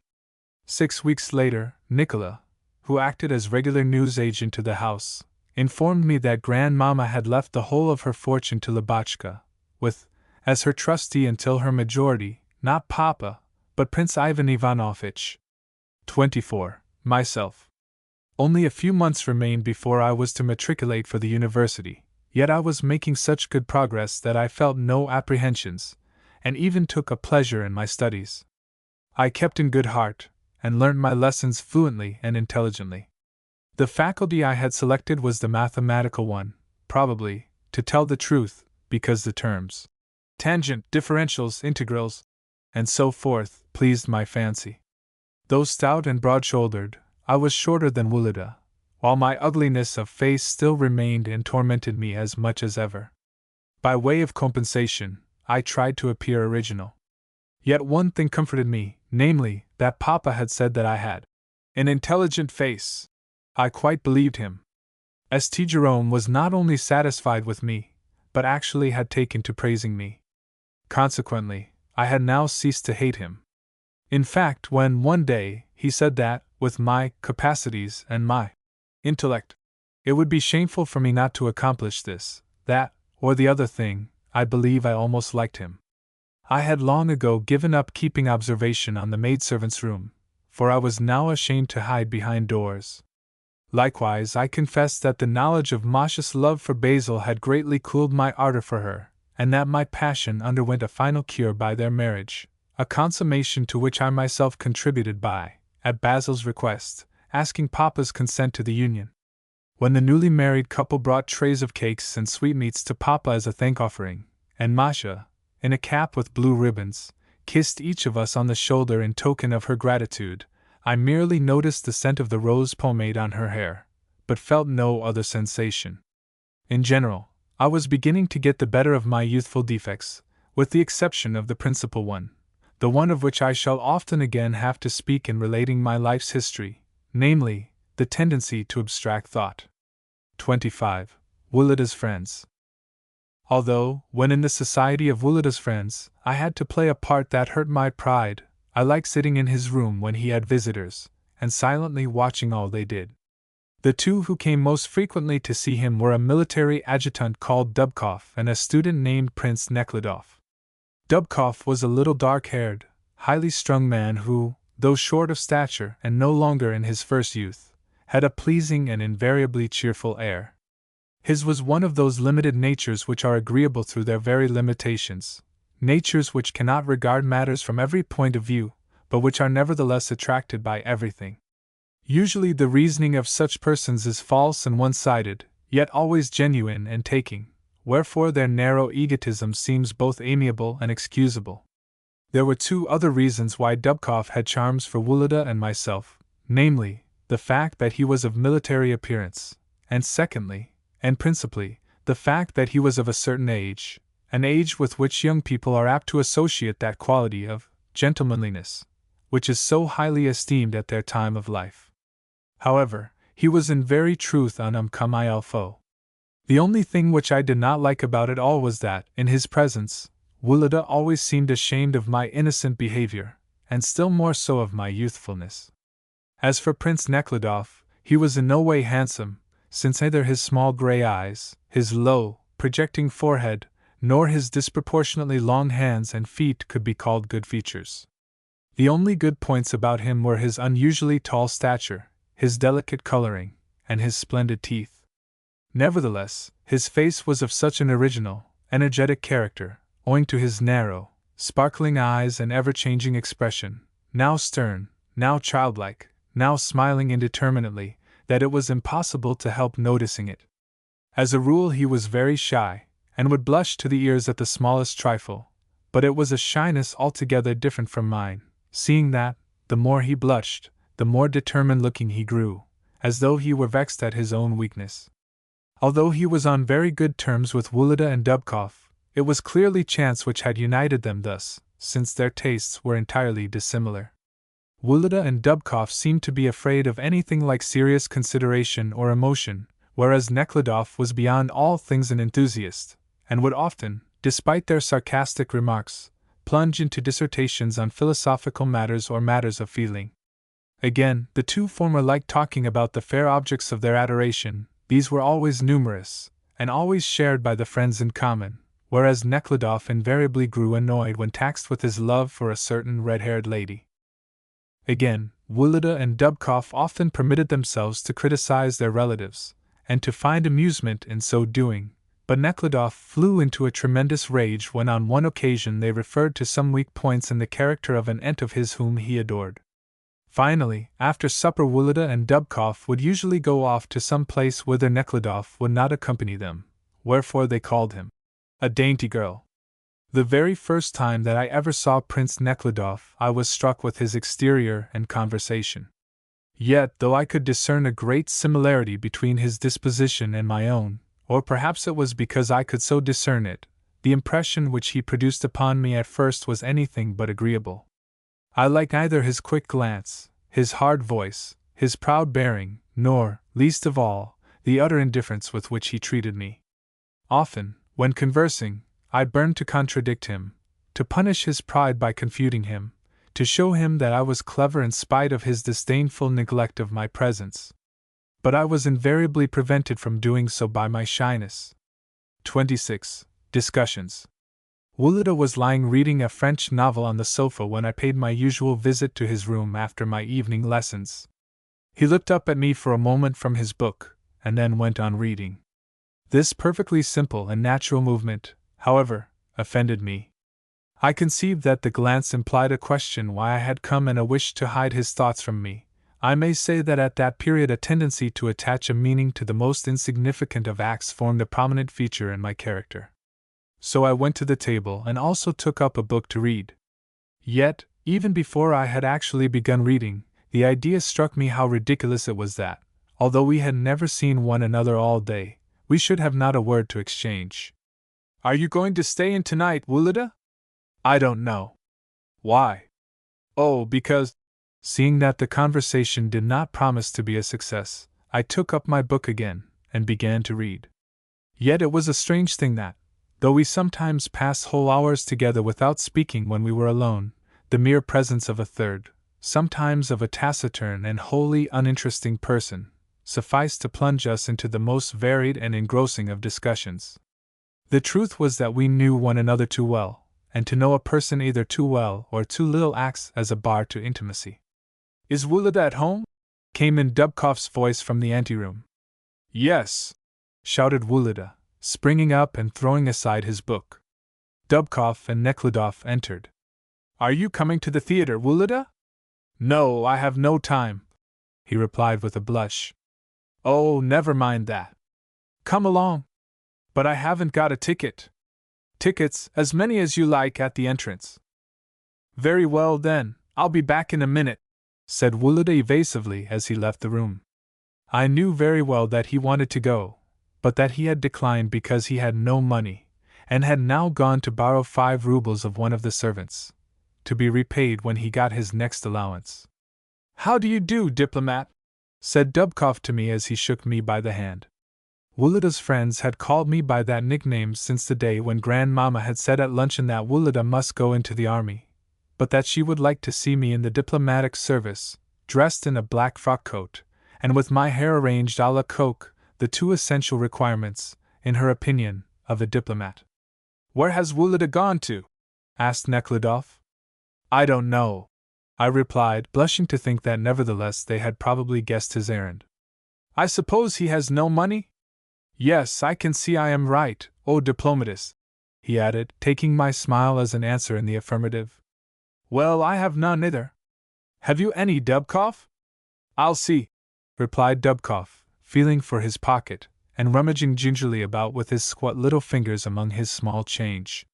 Yes, here are 5 kopecks 20, but that's all, he concluded with a comic gesture of his hand. At this point Wulida re-entered. Are we going? No. What an odd fellow you are, said Nekhludoff. Why don't you say that you have no money? Here, take my ticket. But what are you going to do? He can go into his cousin's box, said Dubkoff. No, I'm not going at all, replied Nekhludoff. Why? Because I hate sitting in a box. And for what reason? I don't know. Somehow I feel uncomfortable there. Always the same. I can't understand a fellow feeling uncomfortable when he is sitting with people who are fond of him. It is unnatural, mon cher. But what else is there to be done, sije sweet and timide? You never blushed in your life, but I do at the least trifle. And he blushed at that moment. Do you know what that nervousness of yours proceeds from? Said Dubkoff in a protecting sort of tone. D'un excès d'amour propre, mon cher. What do you mean by excès d'amour propre? Asked Nekhludoff, highly offended. On the contrary, I am shy just because I have too little amour propre. I always feel as though I were being tiresome and disagreeable, and therefore. Well, get ready, Wulida, interrupted Dubkoff, tapping my brother on the shoulder and handing him his cloak. Ignaz, get your master ready. Therefore, continued Nekhludoff, it often happens with me that.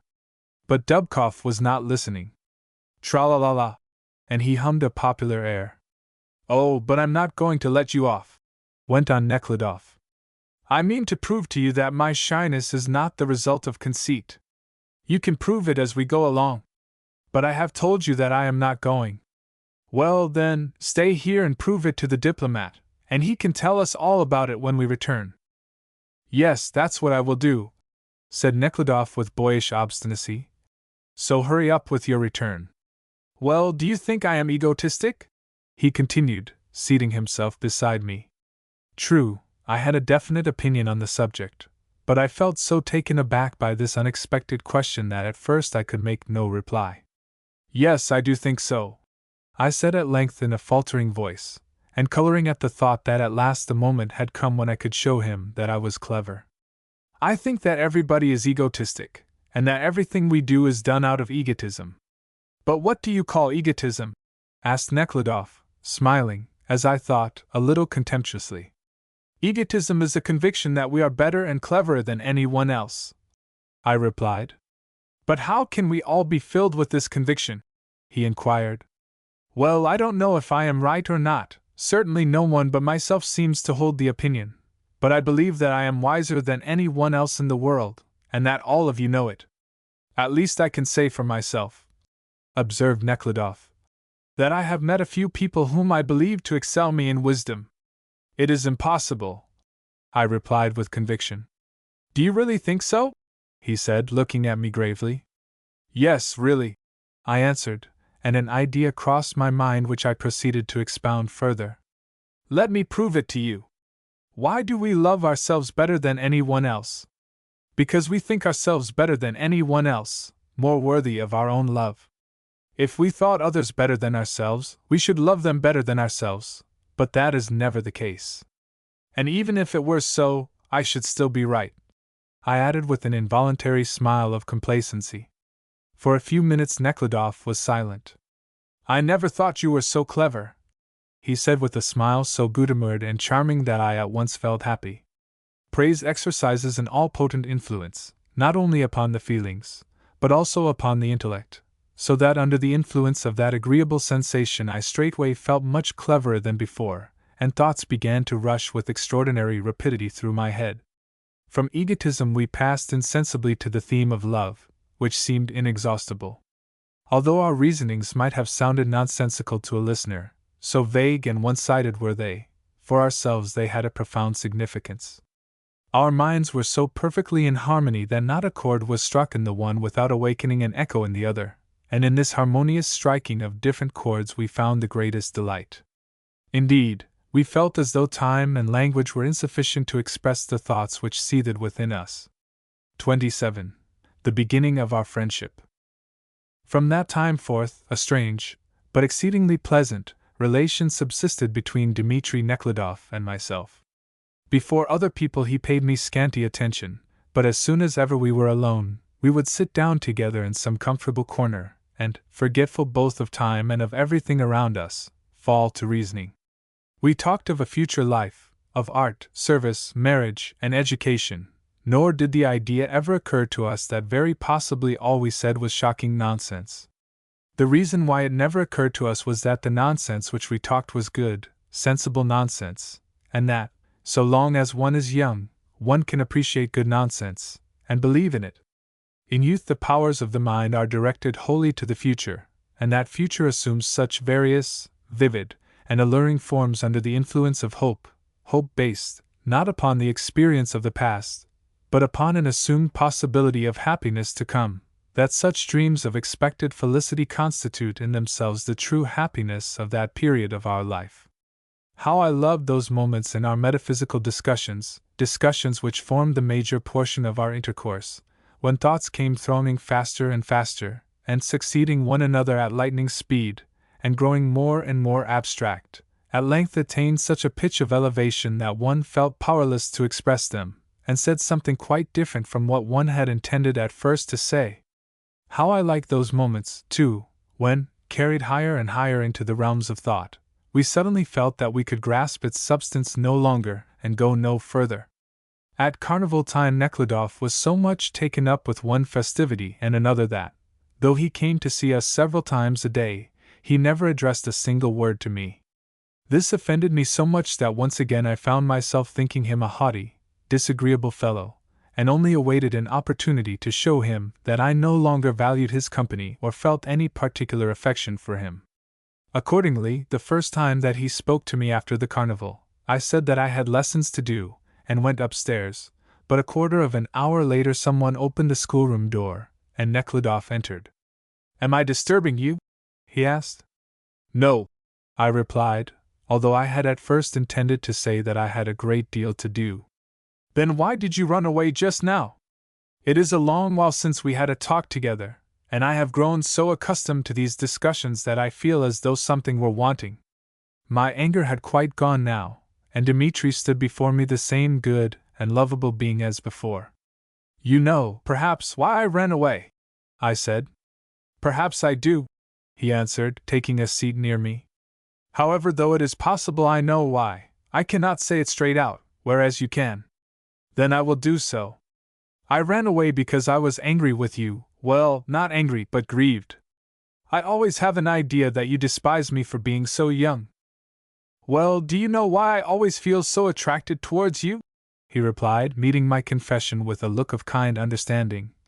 "And why I like you better than any of my other acquaintances or than any of the people among whom I mostly have to live?